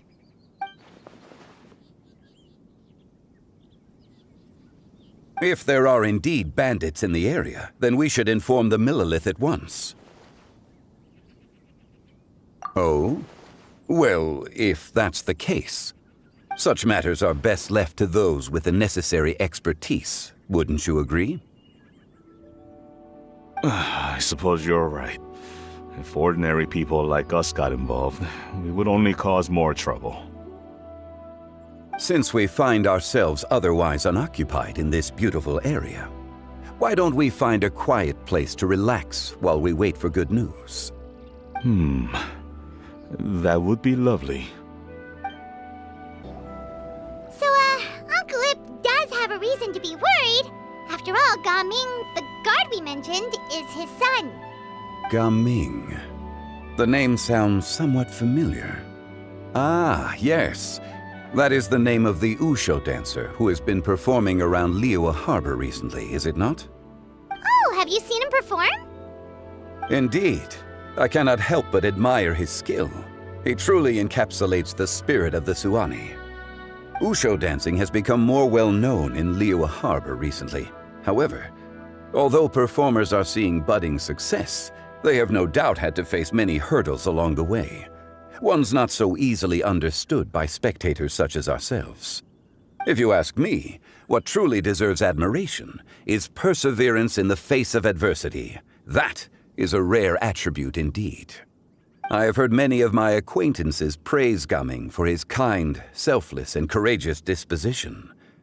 To have a child so accomplished and upright, you must be a very proud parent indeed, Uncle Ip.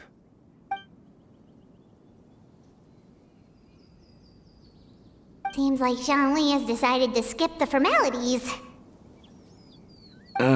Well, he's a hard worker. Yes. You should be sure to tell him you think that when he gets back. Your son is young yet. It's normal for someone his age to be a bit hot-headed. It's understandable to find talking about such things in person difficult.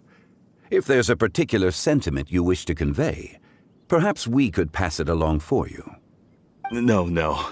It wouldn't be right to ask that of you. This thing between us has festered for many years now. In truth, there are some things that simply aren't easy for us to talk through. I've been in the tea business for most of my life, and I always hoped my child would do the same. Otherwise, how would he support himself? Over the past few years, I heard how well he was doing for himself as a guard. How his work was taking him to farther and farther off places. I also heard that he never gave up on wushou dancing. It made me happy. But I was also worried. When you're young, you can handle all that physically taxing work and manual labor. What young person isn't capable of making a living that way? My concern is what happens when you get old. Every time I get to thinking like that, I cannot help but be reinforced in the belief that I was right. That I was right not to give in. I often regret introducing him to wushou dancing as a kid. If I had known how things would turn out, I would have never taken him to see those performances in the first place. It is only natural for a parent to strive to send their child down the right path. No one would begrudge you that sentiment, Uncle Ip. You need not worry. You seem quite young, Mr. Zhongli. Yet you speak with such wisdom. Perhaps I have misjudged your age. Your words are too kind. Truth be told, one of my old friends has several grown daughters. Rather than fretting about their future, however, she prefers to let them find their own way. Then she's more easygoing than I could ever be. I fear I lack such an open mind. I meant to say earlier, there is no need to be so polite. Feel free to call me by my name, Ipdak. Sure. So, do you also think I fret too much, Mr. Zhongli? That's not exactly what I was hoping to convey. Only a fool would ask a parent not to worry about their child. But think of it this way. Raising a child is not unlike flying a kite. Hold the string too tight, and it can no longer soar. As my friend once said, if your children are aiming for the stars, clipping their wings will only cause them to come crashing down. You need to let out the line for a kite to soar. It seems I was too stuck in my ways. You need not reproach your heart for caring. You simply need to loosen your hold a little. Indeed, with such a big heart, why not allocate the time you usually spend worrying about Gaming to the pursuit of other things, like going for a stroll, drinking tea, or taking in the scenery? You never know what surprises could be in store. Things can change in the blink of an eye. The blink of an eye, you say? Do things change so quickly? Children grow up in quite the same way, do they not? Day after day, year after year, sometimes in the blink of an eye, but always when you least expect it. As a father, I'm sure you know that best. Yes, you can say that again. 1 second Gaming was a kid, the next thing I knew, he was ready to fly the nest. Zhongli certainly has a way with words.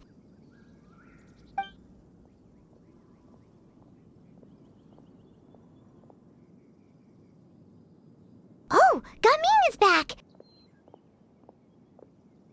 Hey, Gaming, we're over here! Dad, Traveler, Paimon. Good, you're all here. Oh, and Mr. Zhongli from the Wangsheng Funeral Parlor? You're here too? A fated meeting indeed. We were just enjoying some pleasant conversation.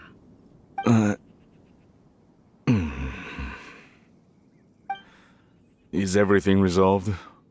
Well, you could say that. What does that mean? Traveler, Paimon, come with me. I need to talk to you. Huh? Oh, okay. I'll come right out and say it. Those two bandits, you sent them, didn't you?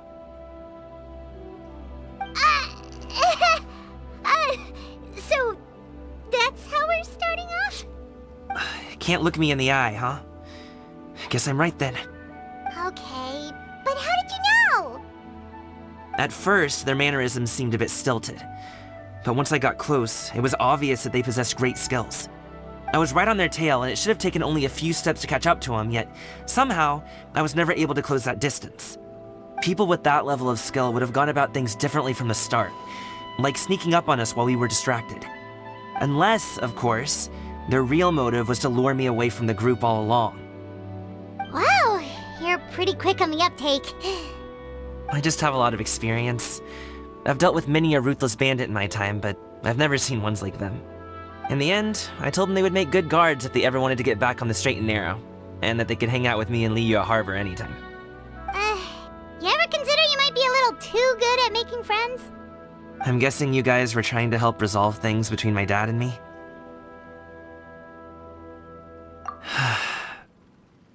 I appreciate it, I really do.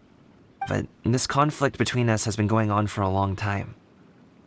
Even if those two were real bandits, and I was able to subdue them and show him what I was capable of, it wouldn't change anything. You've seen the way he talks to me. It's not like that at all! Your dad really cares about you. You should see the way he talks about you when you're not around. Zhongli was talking things through with him, and he nearly agreed to let it go. You don't believe us? He won't let it go. He can say as much as he wants to other people, but he won't talk to me. I'm certain of it. You told us you wanted to prove yourself to your dad. Why don't you tell him about all the hard work you've done these past few years? Will that even do anything? I'm not sure talking is enough. You won't know unless you try. Just like how you won't know if something is delicious unless you taste it. Listen to us. It's time to put these people skills to good use. You can make friends with anyone, so why not your dad?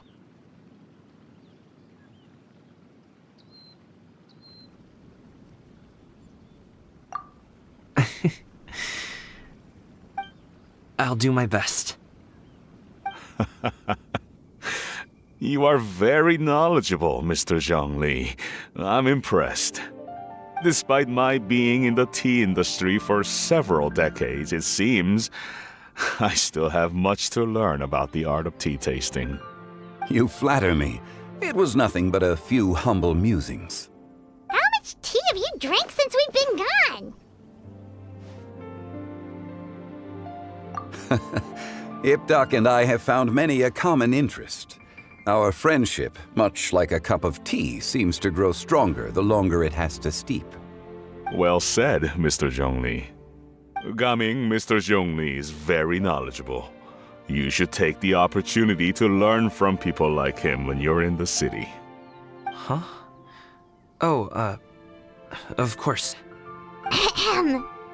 Zhongli? I have very much enjoyed our conversation, Ipdak, but I, unfortunately, have some unfinished funeral parlor business to attend to. Oh, I hope I didn't keep you. My apologies for taking up so much of your time, Mr. Zhongli. No need to stay on my account. When you're less busy, let's find a time to meet. I'll treat you to dim sum. It would be an honor. We'll see you off, Zhongli. You two have a nice chat, all right?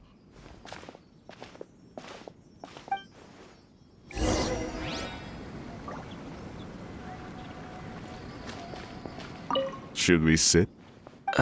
Sure.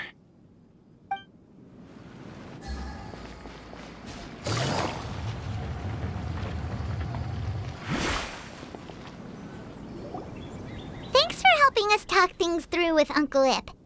Good thing you were able to pick up on what we were putting down. I have been around the both of you for some time now. You could say I have a certain level of expertise in that regard. As for my role in the conversation, think nothing of it. I hardly did anything noteworthy. You never change, do you? Why did you have us walk all this way? Paimon thought we just had to go far enough to be out of earshot. A friend approaches. Hello. So, you're here too? I've been here the whole time?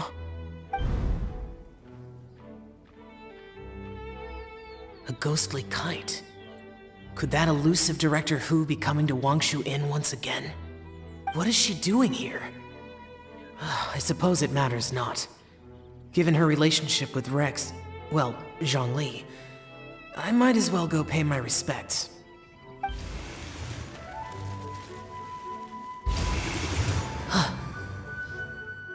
It's you! I thought you were Director Hu. Ah, your arrival is most fortuitous. Do you want to try out this new gadget? The addition of the power source makes the takeoff more stable. It's just that... He seems quite immersed in the study of this device. I fear it's almost too stable. It completely negates the pleasure of seeing one's kite sway with the wind. It's a bit of a shame. In truth, I'm here because Director Hu dispatched me to purchase some items in preparation for Lantern Rite. I see. Much like she does every year. Much like she'll do next year, I would imagine.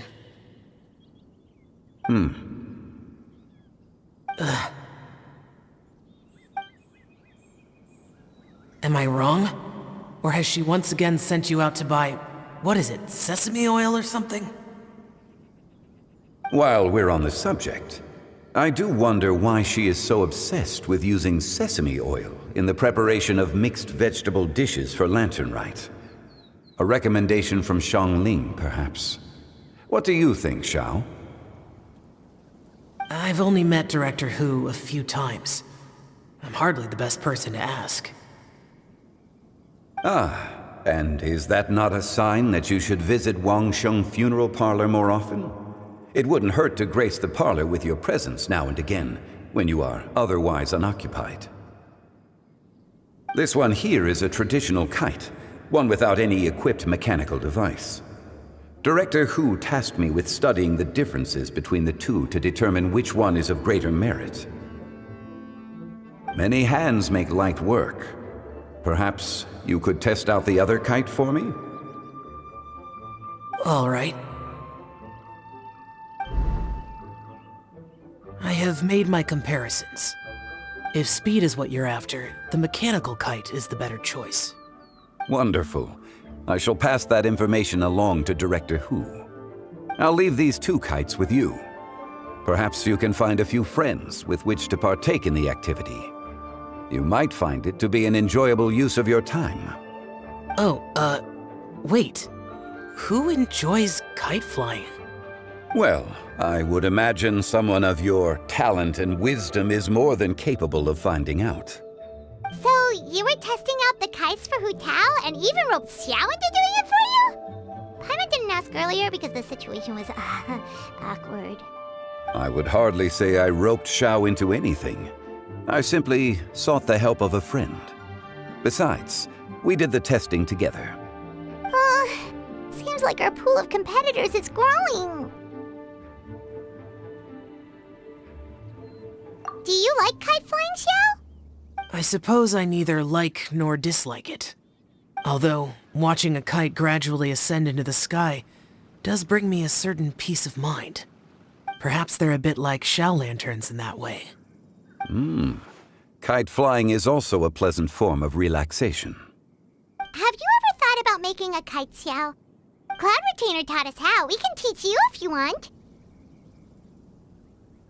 There's no need. Menogias was the only yaksha among us who had an interest in matters of ornamentation and design. When Lantern Rite is over, come find me near Pervasi's temple if you have the time. It's getting late. I should go inform Director Hu of our findings. How's she been, by the way? Be sure to say hi to her for us. The last time I spoke to her, she mentioned that she would be visiting Chaoying Village in a few days. If you have the time, perhaps you could also make the trip. If you happen to run into her, you can pass along your regards in person. We'll keep that in mind. Take care, Zhongli. See you later. See you next time.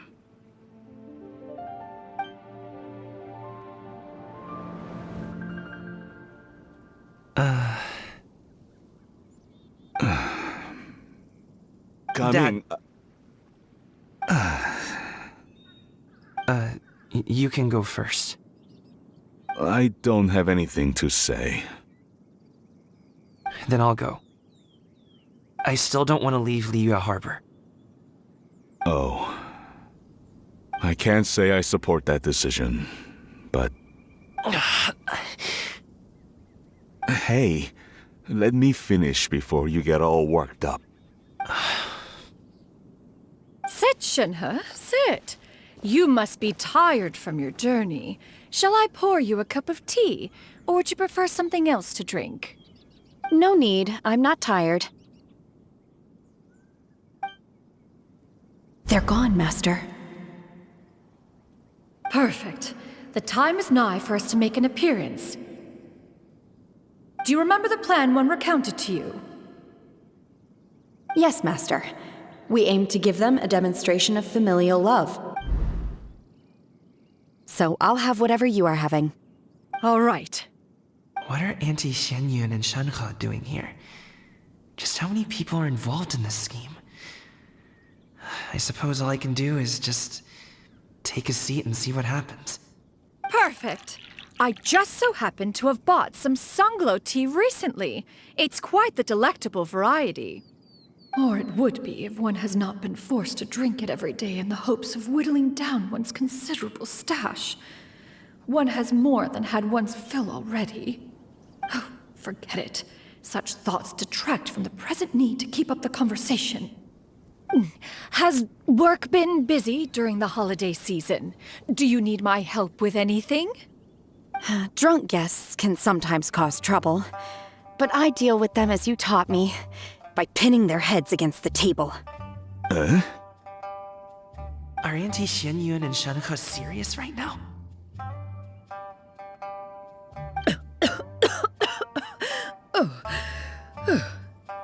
Oh dear. While one was busy orchestrating this act, one seems to have forgotten about Shenhe's various eccentricities. What I meant to ask was, have you made any new friends? We live so far from each other. It would be a great comfort to me to know you were surrounded by good companions. You already know of my past circumstances. Recently, I've been conversing with Guoba in the kitchen at night. Guoba can't talk, but his companionship is a comfort. The poor child. Her one friend can't even talk. I guess maybe Gaming is not doing so bad after all. Perhaps I've been too hard on him. Let's move on, shall we? Do you have any plans for today, Shenhe? How about we do something fun? That sounds about right. Take her to do something fun, and perhaps she'll loosen up a bit. Like we used to do when we would carry stones up and down the mountain from dawn until dusk, picking herbs to eat for dinner along the way? If that is what you ask of me, then that is what I shall do. Dad, here, have some tea. Or no, wait, best not have any just yet. Yeah. I simply can't listen to that any longer. Gaming, I'd like to finish what I was trying to say before. I don't support your decision to stay in Liyue Harbor, because living there is too hard on you. If you come home, there will be people to help you. I'm not saying we have to live under the same roof. I know our personalities are too similar to avoid butting heads. But you'll have your entire family around you. Your aunts, uncles, they'll all do whatever they can to help. You could get a less taxing job, and we could grab dim sum together from time to time. Huh. I didn't know dim sum was such an important affair, Master. Shh. Just think about it, okay? You don't have to decide now. Dad really has changed a lot. He would never have said these things to me before. But thank you, Dad.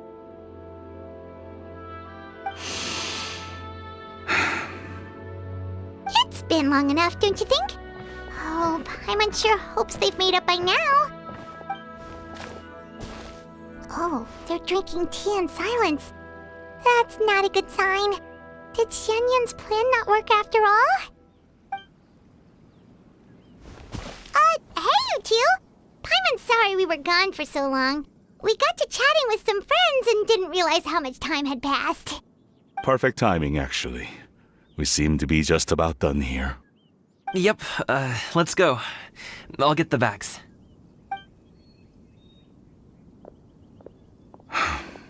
Gaming has grown a lot taller, hasn't he?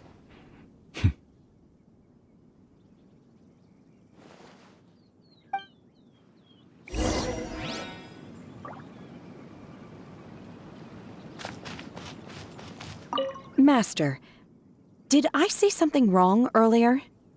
I tried to go along with your questions, but when I saw how you and that man reacted, I started to wonder.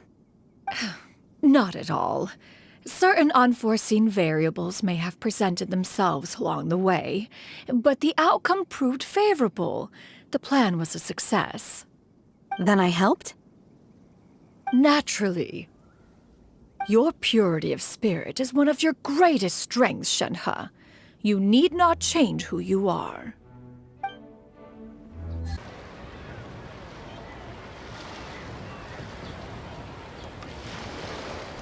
You must be Mr. Ip!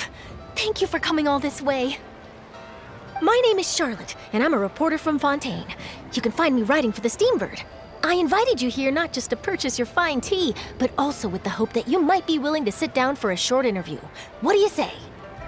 An interview? To advertise my teas? I suppose you could think of it that way. We Fontainians are big tea drinkers too. The Fontaine Market. Then I'll need some time to adequately prepare. Perhaps we could sit down and discuss the questions you intend to ask in advance. Of course, of course! Please follow me.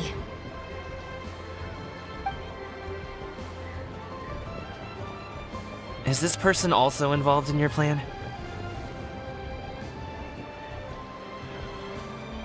And here I thought I had lots of connections. I suppose I've been humbled. You sure know all kinds of cool and important people. Over here! Yoo-hoo! Over here! Huh? Auntie Shenyun? She probably wants to talk about the next phase of the plan. Let's go while your dad is still distracted. I take it that all is going well? Don't worry, Shenyun. Everything is going according to plan. I knew it. I knew that was all an act earlier. Auntie Shenyun is really something. She was so determined to help me. She didn't even care about making herself and Shanka appear foolish in front of my family. She truly knows how to look out for others. I still have a lot to learn. As for the next step... Oh no! What's wrong, Gaming? Don't tell me you're the ones footing the bill for all that tea. I can't let you do that. Fret not. Reimbursements will be made. Exactly. Think of it more as an investment, as Ningguang would say. We pooled together the Mora so that Charlotte could place the order. She's gonna bring it back to the Steambird as a gift, as well as a sample of the regional specialty. Fontanians will probably fall in love with your dad's tea as soon as they lay their eyes on Charlotte's article. And once all the money from the new orders begin to roll in, getting our Mora back will be a piece of cake. Oh, okay. Business-related matters always seem to go over my head, but I refuse to let you all lose Mora on my behalf. I'll pay you back right now. We can talk about such matters at a later date. There are more important matters for you to consider at the moment, are there not? Yes. I've been thinking about it the whole way here. I have an idea, but I'd hate to cause even more trouble for all of you. That is for us to decide. Yeah, we're all friends here. Plus, we wouldn't be here if we didn't want to help, right? Just tell us about this idea of yours. Okay. So, it's like this.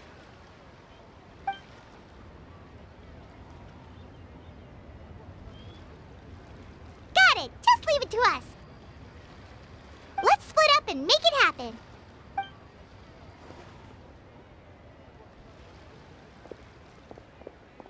We need to do those things we talked about, but we also still have the kite flying competition. Since Xiao already tested out those kites for us, why don't we also go buy one of those mechanical thingamabobs or whatever they're called? We can attach it to our kite. Hello again. Welcome back. I see you returned from your trip. I really do have to thank you for all your help from before. Thanks to you, my daughter was able to build a kite with her grandmother that very same day. She even wrote a long letter telling me how much she loved it. Oh, you should really be thanking Gaming, not us. I'll be sure to. And are you here to buy a kite? Please, take your pick. Oh, we already have a kite. We wanted to buy one of those, device thingies from Fontaine. Do you sell them separately?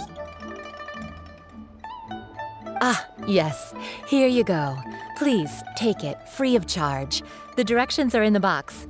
It's not hard to install at all. It doesn't feel right for us to just take it. Well, nor would it feel right for me to take your Mora. Good luck in the kite flying competition. I'll be rooting for you. All right then, thank you.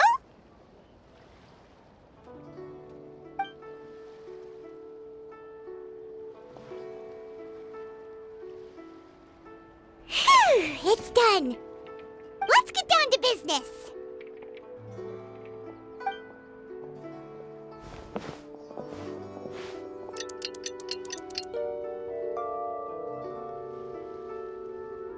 Looks like we finished everything we needed to do. Let's find a good place and put this thing into the sky. Take it easy.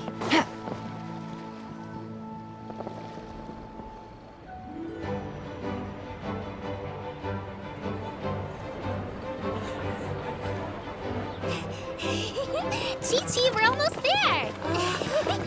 Okay.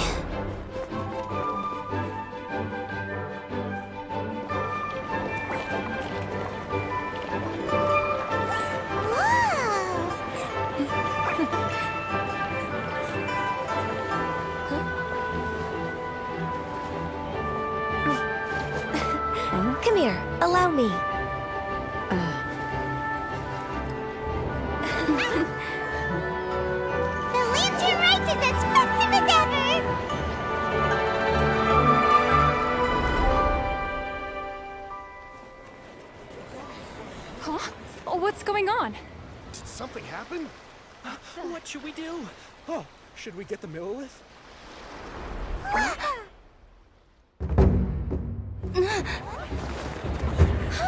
What's that?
Have I taken that many pictures already? I need to load more film.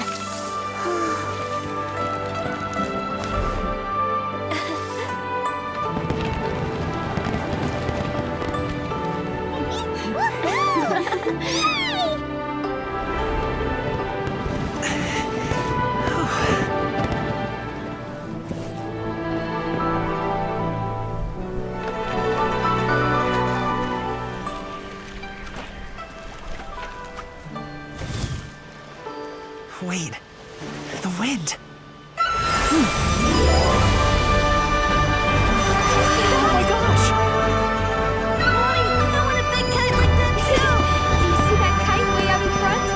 It's so beautiful!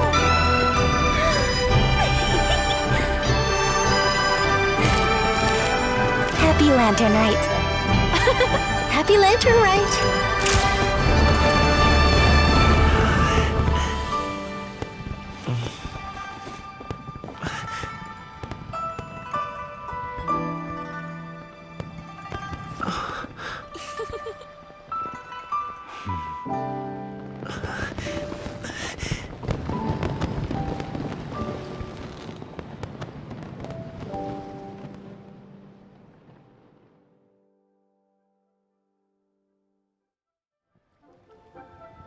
Gaming's performance was so cool, Paimon almost wanted to join in! You saw that, right, Traveler? Let's go find him! Oh! He's over there! Talking to his dad!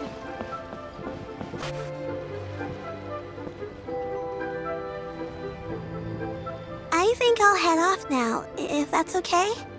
Thank you, little girl. Do you want us to walk you back? No need, no need. Master is waiting for me right over there.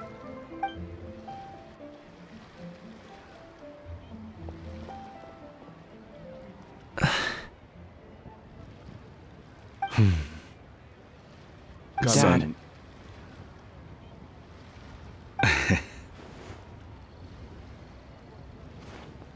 I suppose I'll go first this time. Okay. Your performance. I've seen many wushou dances in my time, but I've gotta admit, what you pulled off there was breathtaking. Wow.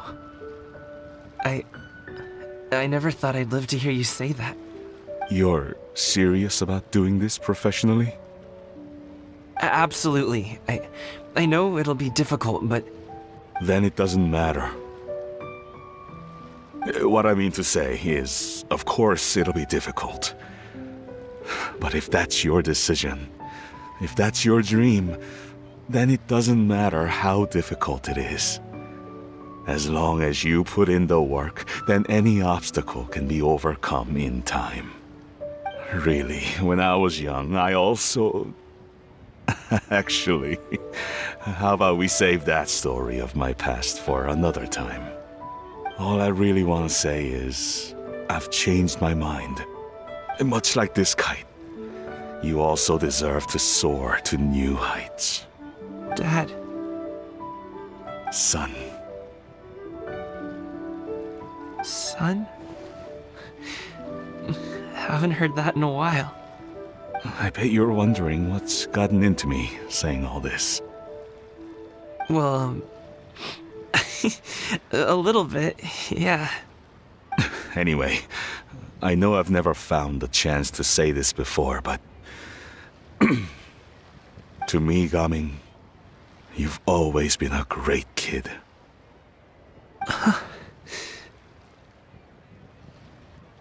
Alright, that's everything I've got.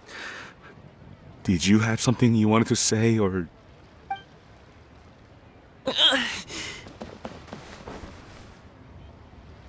Seeing the two of them talk things through like this really gives Paimon a sense of accomplishment.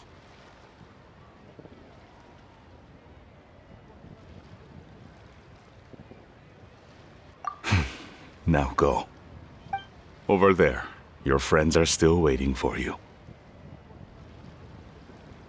Huh? But you came all this way. I'll be staying in Liyue Harbor for a bit longer. When you have time, we can grab dim sum together. Your treat, right? Dad, honestly. Go. Okay, then I'm off. See you soon.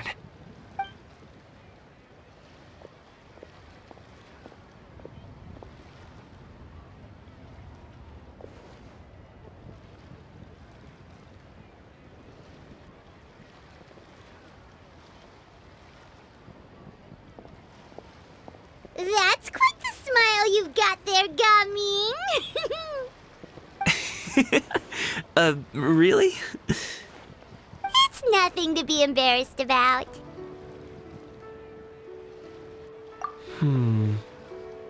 I'd like to find and thank Auntie Xinyun, as well as everyone else who's helped me out. If everyone has time, maybe we could all get together and go fly a kite.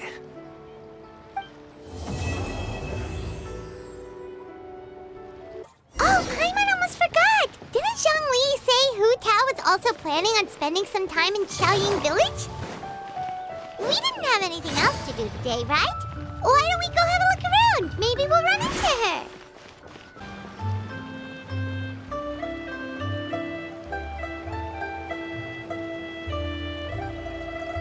The mountain air is so refreshing!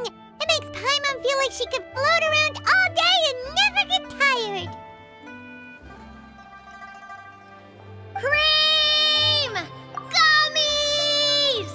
Fuel fruit! Huh? Did you hear that? Sunshine! Blue skies! Good vibes! Right? So Paimon wasn't just hearing things. That voice sounds really familiar. Well, we've got the time. Why don't we go check it out?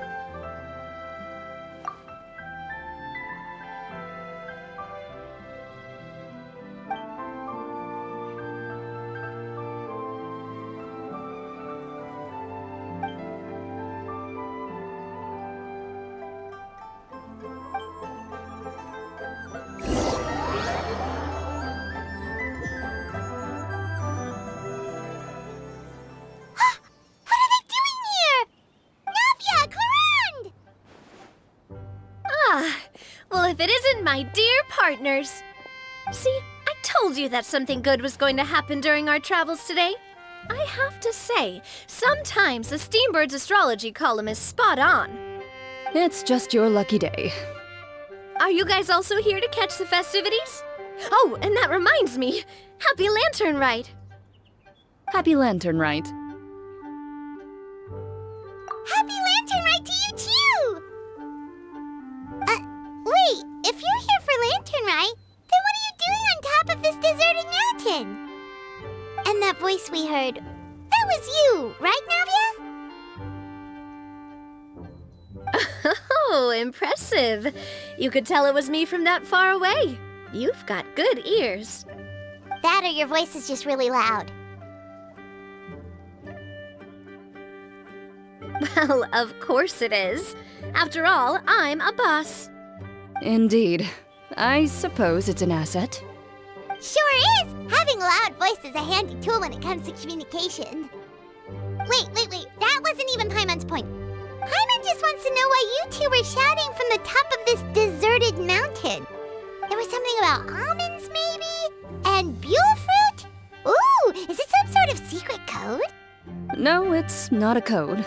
The words are meaningless. Perhaps, but the act of shouting was very meaningful indeed. That's just what mountain climbers do, right? After all the hard work it takes to make it to the top, as you stand on the summit looking out at the vast scenery, it's not easy to resist the urge to release those emotions. Exactly. You get me, partner. I was afraid that it would cause a disturbance, so I asked the locals around here, and they said it was fine. Apparently most hikers like to shout when they get to the top, so the locals are used to it by now. So, you see, it's not just me. I guess everyone shouts from the top of a mountain at some point in their life. Speak for yourself. When you're stressed, don't you ever just get the urge to do something for no reason? Not really. If I ever get stressed, I just go hunting. Oh, that's a pretty good way to relieve stress.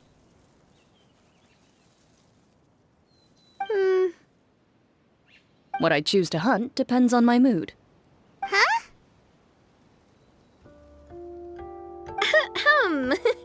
Anyway, why don't you two give it a try? Shout anything you want. It's a real stress reliever. As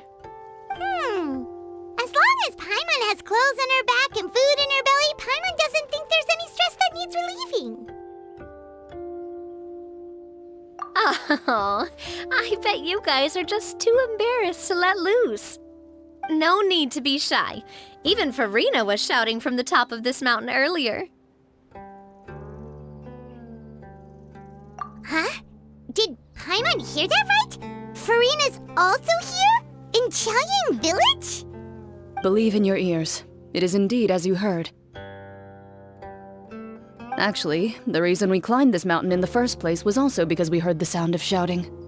Yes, we could just about make out someone yelling things like, "Help me!" and "What should I do?" So we hurried up here to check it out. And what do you know? Miss Farina was standing right there, all red in the face. She practically sprinted back down the mountain the minute she saw us. That reminds me. I believe what she actually said was, "So help me, I will figure out what I should do about this script." So, you could actually hear what she was saying?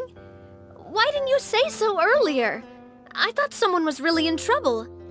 I figured we would come check out the situation either way. Why not let her keep some privacy? Oh, seems like you caught Farina in the middle of some stress relief as well.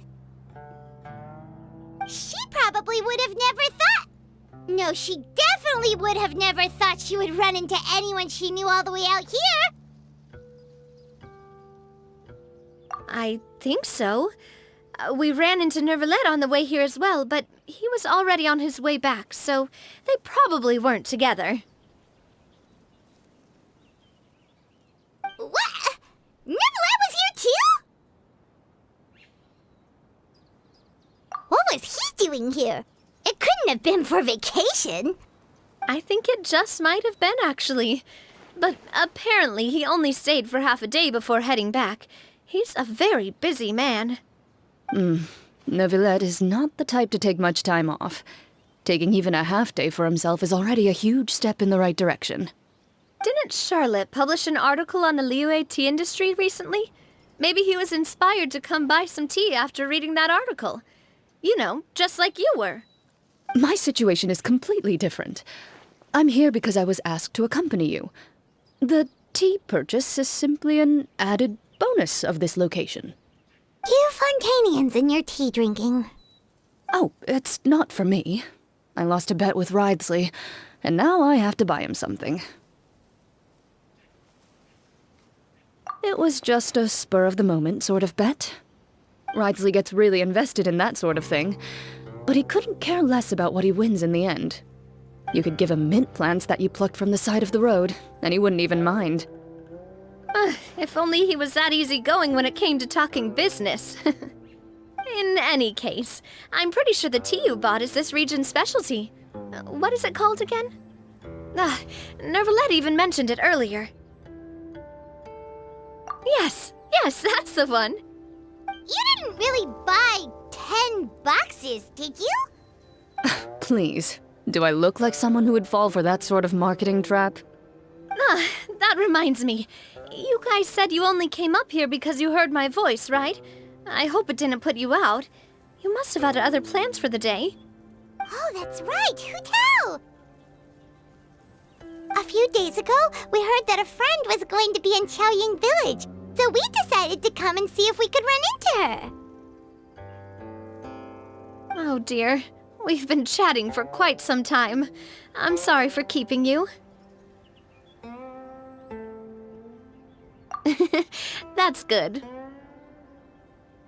We should probably head out and look for Hu Tao. No need to stay on our account. We just got up here, so we're gonna stay around for a little longer. Go and meet your friend. We can meet up in Qiaoying Village later. Sounds good. We're gonna head down the mountain then. See you later!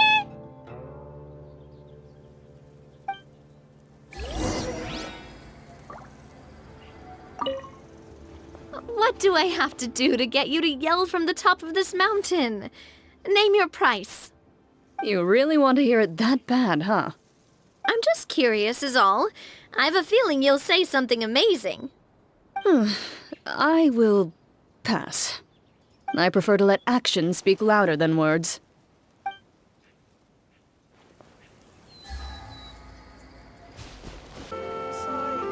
Qiaoying Village is known for its tea, but you know what else they have with tea?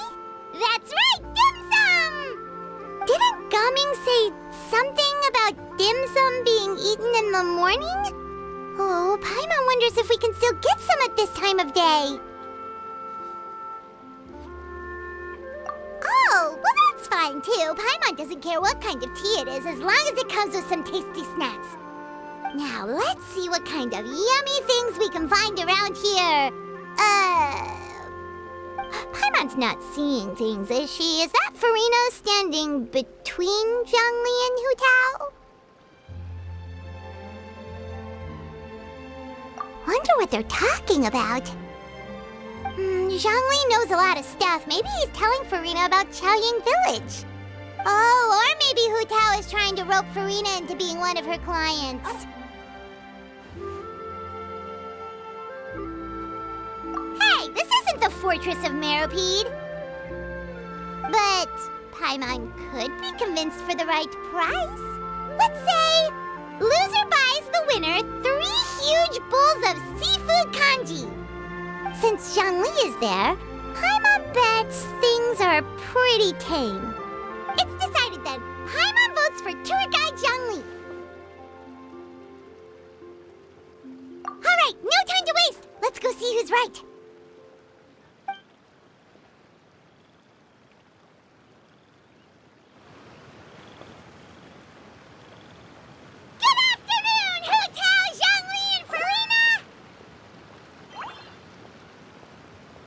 Great, now Paimon's shouting too.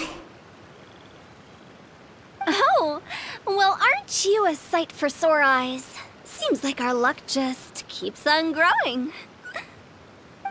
That we were able to meet you both without prior arrangement must mean that this is quite the serendipitous meeting indeed.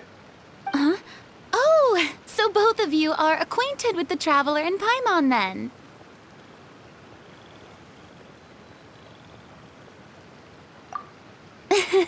I'm pretty sure you didn't learn that one from me. I must admit, I am a bit surprised to see you here, Traveler. But seeing as you're a hero who's been all over to that, it makes sense that you would be well-traveled and well-connected. Since we have found ourselves in each other's company within this fertile land, allow me to take this opportunity to wish you a happy Lantern Rite.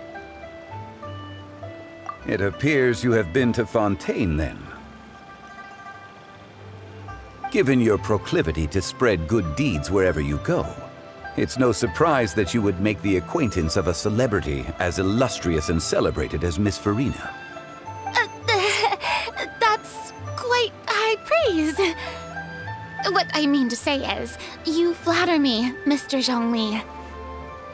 Although I've built up a certain following within Fontaine, it is no reflection of strength or wisdom. I stand before you right now as nothing more than an ordinary traveler in search of beautiful scenery and creative inspiration. There is definitely more to Mr. Zhongli than meets the eye. I could tell as much from our conversation earlier. Given his breadth of knowledge on both academic and worldly matters, there's no way he hasn't heard about what happened in Fontaine. Is he just feigning ignorance for my benefit? No. You're no common tourist. I simply won't have you talk about yourself that way. Oh, does that mean Hu Tao also knows?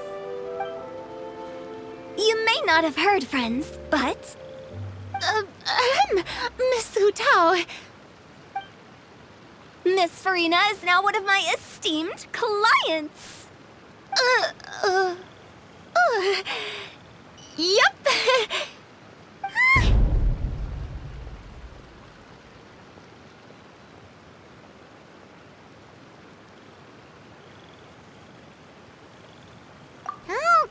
Okay, you win. Guess Paimon will have to break into the hidden stash at the bottom of her shoe. What's this about winning something? Don't tell me. You two were placing bets on us. Nuh-uh!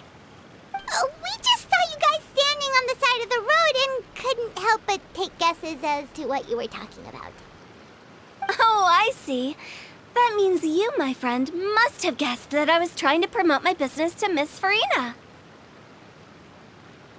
That I do, my friend. What was Paimon's guess then? Paimon thought Zhongli was showing the newbie around. By newbie, you mean me, right? If that's the case, then Paimon's guess was also correct. Oh, that's right. Mr. Zhongli was telling me about some great sightseeing spots in the area. Ha! You see? Paimon was right too! Since both of our guesses were right, there can't be a winner or a loser. Hey, don't be upset, Traveler. How about this? You buy Paimon a bowl, and Paimon will also buy you a bowl. As for the third bowl... Since I was the subject of the bet, perhaps it should go to me? You know, as a congratulations for the huge deal I just struck. I was just joking. Anyway, I should be the one treating you. The funeral parlor is about to bring in quite the sum after all. Oh, Paimon almost forgot to ask about the most important question. Something happen recently, Farina? Huh? What do you mean? Well, you know, with you enlisting the services of Wangsheng Funeral Parlor and all. Oh, well, yes. Really? Oh no. Paimon is so sorry for your loss. Although Paimon may have not known the person, please accept Paimon's deepest... Whoa, it's not like that, Paimon. just thought, since you hired the services of a funeral parlor and all... Hey, it's not that big of a stretch. Really, Paimon? It's not like you don't know me. Do I look like I know anyone who would ask me to coordinate their funeral?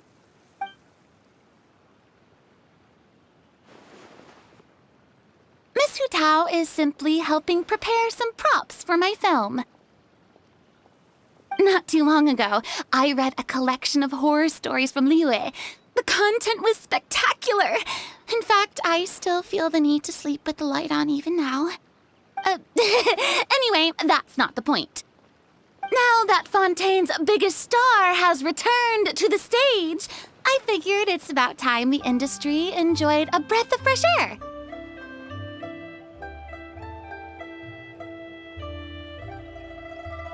Hey, that's pretty good. I'll have to remember that for my ad posters. Oh, Paimon sees. That makes a lot of sense. So, did you come to Liyue just to enlist the services of Longsheng Funeral Parlor? Well, not exactly. My original plan was to just relax and enjoy the sights. But then I ran into Miss Hutao and Mr. Zhongli, and well, you know the rest. I suppose it was meant to be. It was a fated meeting indeed. Zhongli sure loves his lofty turns of phrase. But if you ask me, it's all thanks to that man who stopped to ask for directions. Oh? Who was it? It's someone you know. Wanna take a guess?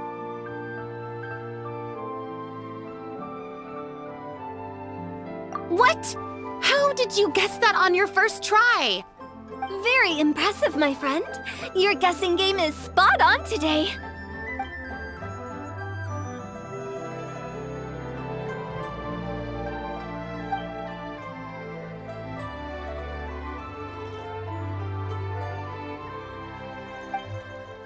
Huh. Paimon never thought Neuvillette would be the type to get lost. I'm sure he didn't get lost. Even I was able to find my way to this place without any trouble. He was already getting ready to leave by the time I arrived. He just wanted to ask someone about the quickest way to get back to Fontaine. Yup, that's exactly what he asked. This area is full of mountains and rivers. It's normal to not know the fastest route. So, were you the one that pointed him in the right direction, Hutao? Of course. I'm also a guide of sorts, you know. So naturally, I also have a great sense of direction. But speaking of your friend... What about him? He doesn't get out much, does he?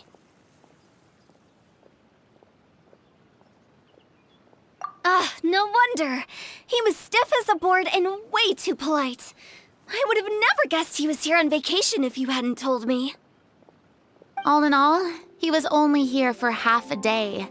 I'm pretty sure he is the only one who would consider that to be a vacation. Oh? This gentleman you speak of must keep a demanding schedule. I'm sure he does.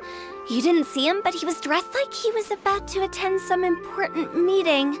It wasn't anything like what someone would wear on vacation. Is that so? Wait, you didn't see him, Zhongli? Unfortunately, no. At the time, it appeared as if Director Hu and Miss Farina were having quite the productive conversation. I know matters of business can take much discussion, so I decided to fetch some tea for them. What a shame. That gentleman seemed like a sophisticated sort of guy. I actually think you two would have hit it off. Is that so?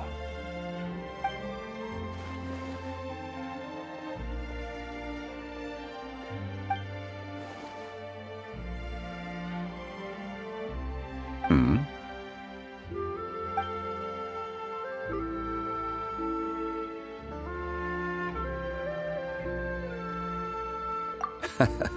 To borrow Miss Farina's turn of phrase, perhaps it just wasn't meant to be. Well, with the traveler around, I'm sure you'll have a chance to get to know each other at some point. That's right. She's got more friends than she knows what to do with. Well, that's certainly true. Oh, that reminds me. If you get the chance, you should try and talk to Nervalette into loosening up a bit. Just tell him the Palais Mermonia isn't going to fall apart if he disappears for a few days. He shouldn't keep himself cooped up all the time. Even clams open their shells to let in fresh water every once in a while, right? If he's really that much of a stickler for protocol, he can fill out a leave of absence request. He'd have to approve it himself since he handles that sort of thing now, but you know what I mean. Seems like this gentleman is also in charge of something pretty important.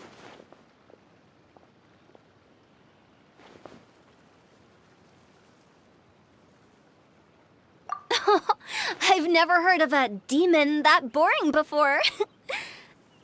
In my experience, a leader needs to be able to roll with the punches. That also includes knowing when and what to prioritize. It seems like your friend still has a lot of growing to do. If I remember correctly, he's already several thousands of years old. You're quite right, Miss Hutao. Oh? Traveler, Miss Farina. Those two individuals over there appear to recognize you. Oh, it's Navia and Clorand. Hey, over here!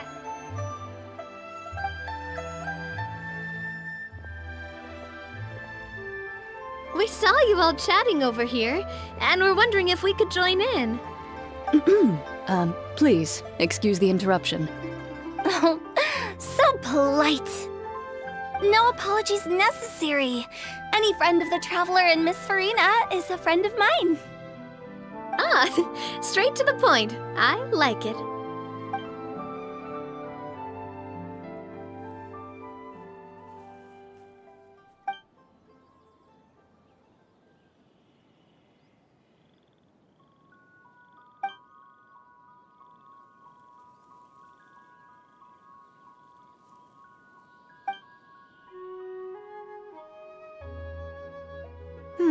It's getting late. If we want to catch a boat back before dark, we should probably get going. Indeed. Then, Miss Farina. Oh, yes? When are you planning to head back? Do you need us to escort you? Oh, I don't think that will be necessary. I mean, you're not my subordinate anymore. You don't need to look after me. I didn't mean it that way. It's normal for friends to travel home together if they run into each other on the road. There are a lot of mountainous roads in this area. I imagine they'll be even harder to navigate after dark. Exactly! Just like in those ghost stories. 8 paths converge in a wood. Beside them an old house is stood. If you dare to go inside, not a soul will greet your eye. But if you take a closer look, there may be something you mistook. A candle flickers to and fro, yet there is no wind to make it so. What is its secret? What could it mean? In this wood, where mystery screams. Ooh.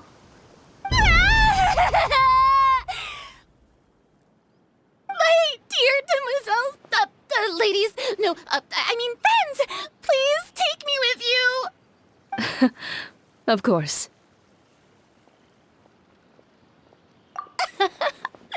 Gotta say, Farina, you are really quite the character. By the way, did I hear you mention that Clorand used to work under you? Then you must have also been a leader at some point. Well, that's, all in the past now. Besides, being a leader is hard. It wasn't the right job for me. I prefer how things are now. I can come and go as I please, and get to enjoy the sweet taste of freedom. I see. Well, you've certainly picked an apt place to relax. Qiaoying Village is an exemplary choice. Only the best. And I've learned a lot, too. Thank you so much, Miss Hu Tao and Mr. Zhongli. It's fine. You thanked us more than enough already. The next time you're in this neck of the woods, I'll treat you to some dim sum in the city. Dim sum. Is that some kind of Liyue term for snacks or desserts? They are a part of it. It's basically a table full of as much tea, sweets, and good company as you can manage. Oh, so it's basically a tea party. Sounds great.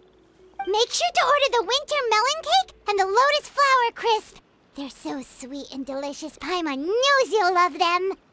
Ooh, okay. I'll be looking forward to it then. Wait, but didn't you guys say you were here on vacation? How come you're all going home empty-handed? Of course I am.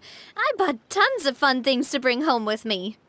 A kite, a parasol, a little tin frog that jumps. Oh, and a stuffed toy of a mythical beast. Chlorand is the one who didn't buy anything for herself. So all you're bringing back with you is that tea? And some tea-flavored hard candies. They're for Sijwin. Chlorand isn't much of a shopaholic. Well, one of us has to practice restraint. Hey, I'm hardly reckless with my Mora. I'll have you know, all the purchases I made today were well within my budget. Me? Oh, well, I bought some tea, of course.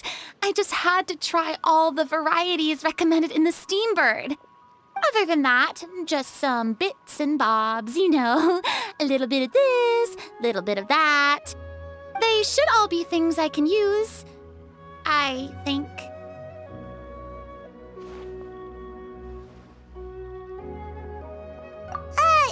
Now Paimon's even more confused. If you bought that much stuff, where did it all go? Into one of Linny's magic packets? Oh, actually... Monsieur Neuvillette took them with him. Oh, so that's what happened. Wait, what? Why did he take them? He's not hoarding treasure, is he? That's quite the imagination you've got there, Paimon. Monsieur Neuvillette just saw the amount of bags we had and offered to take them back for us. I felt a bit bad at first, but, I really did have a lot of stuff. He even offered to deliver my gifts to the Fortress of Meripede for me once he's done with the day's work. Neuvillette is a man of his word. If he says he can do something, then he means it. See, even Chlorand was happy to take him up on his offer. If even his trusty subordinate agreed, then who was I to refuse? Wow, he seems like a real gentleman. Maybe he's not as uptight as I thought. If only the funeral parlor had an employee as thoughtful, proactive, and responsible as him. Right, Zhongli? Indeed. Chlorand said Neuvillette offered to deliver her gifts to Risley. So if we go to the entrance of the Fortress of Meripede, maybe we'll run into Neuvillette. But we don't know exactly when he'll show up. Drinking tea and listening to opera. Oh, that reminds me. A new year of work is about to begin. If there's anything you want to talk about, Zhongli, you know you can come to me. I'm all ears. Does the director have any concerns? It just seemed like you were a bit preoccupied today, and much less talkative than usual. He barely said anything other than, "Is that so?" and "Indeed." If you ask me, I'd say you're having a midlife crisis. You're getting to be around that age after all. Is that so? Ugh. I jest. Given its distance from the city, Qiaoying Village enjoys a much slower pace of life.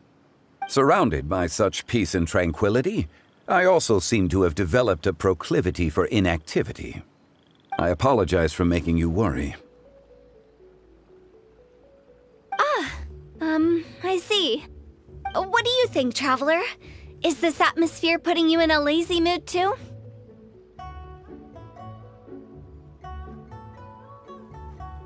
Wow, you are getting really good at these kinds of lines. Indeed.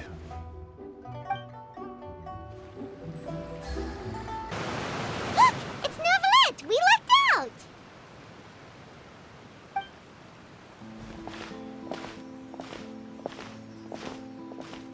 Oh, it's you. It has been some time since our last meeting. Few people frequent this location. Since I was able to conclude my work early for the day, I thought I might take a walk and avail myself of this area's peace and quiet. You call this early? Do you always work this late, Neuvillette? Strictly speaking, that depends on the agenda for the day. I am hardly bereft of time, however, so working late is of little consequence to me. Really? If you have so much time on your hands, then why did you only go to Chaoying Village for half a day? First, I should clarify that I was referring to my lifespan, rather than the time at my disposal on any given day. Second, I was unaware you possessed knowledge of my trip to Chaoying Village. I see. Thank you for informing me.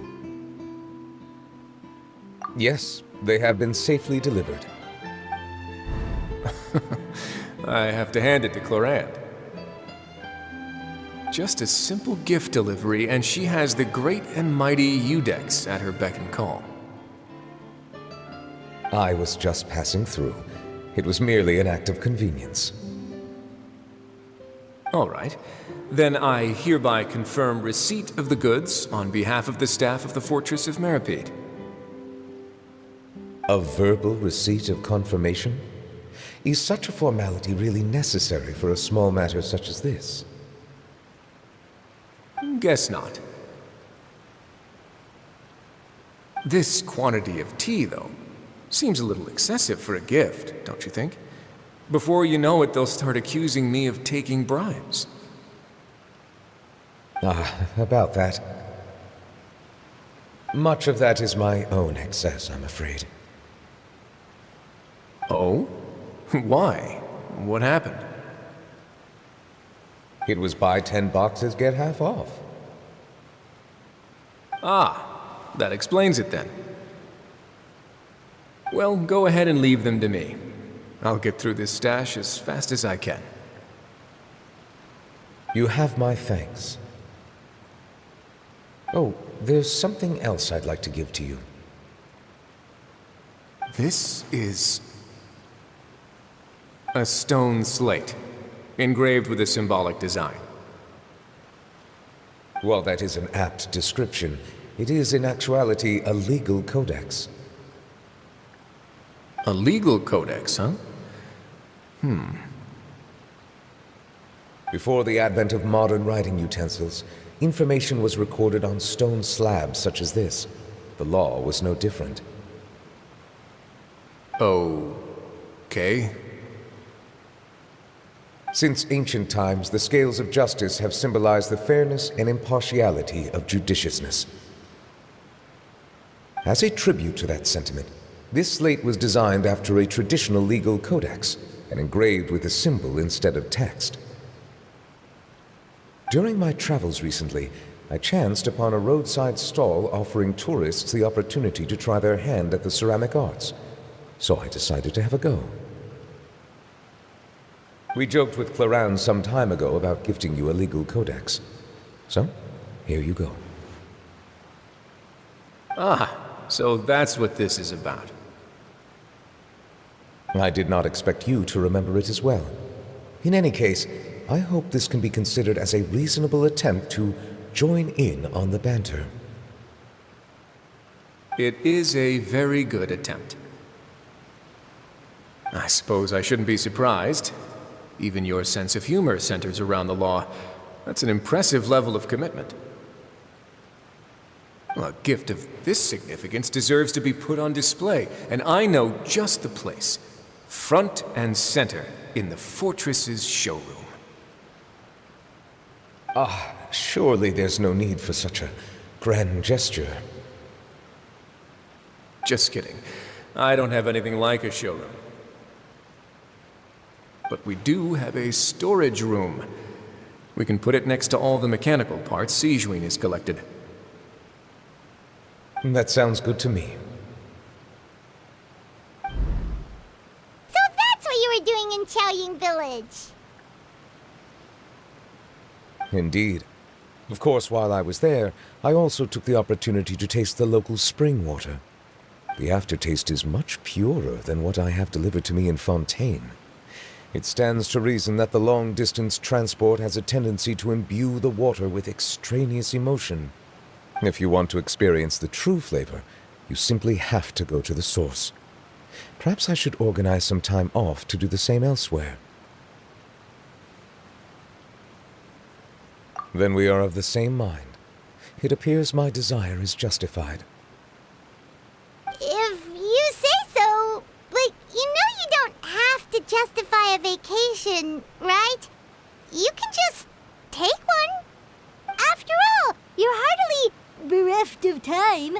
You can do whatever you want. You're quite right. I suppose I suffer not from a lack of opportunity, but rather a lack of inspiration. However, after reading a few articles about Liyue's holiday traditions, the idea popped into my head and made itself quite at home. Seeing as I was free of responsibilities for the morning, I decided to depart at once. Refreshing. My spontaneous outing seemed to inspire quite a few other spontaneous decisions as well. Take, for example, my foray into ceramics. At first, soil from the ground is granular and unforgiving, but add the right amount of water, and it becomes soft, moldable, and able to take shape. In the past, I never thought about how quotidian vessels were crafted, but now I have participated in their very making. This is also something I made today.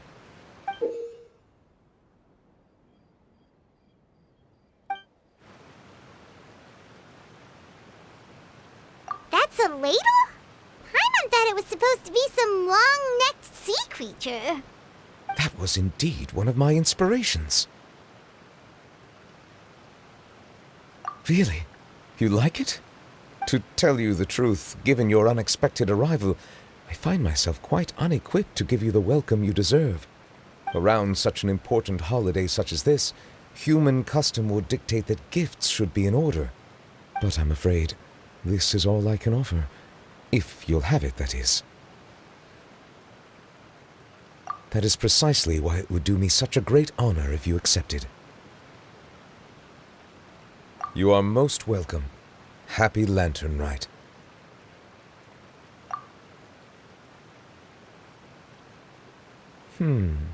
Approve a leave of absence request for myself. That sounds like it could easily lead to a vicious cycle of self-indulgence, something which couldn't be in further violation of protocol.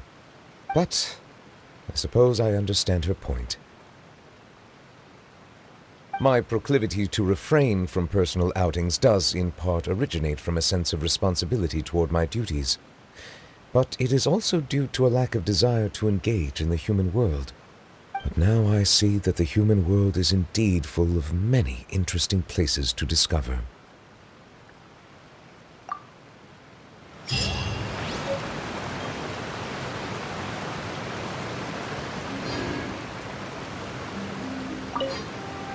Lantern Rite marks the start of the new year in Liyue. In the spirit of the season, then, I wish you a year of success as vast and endless as the open ocean.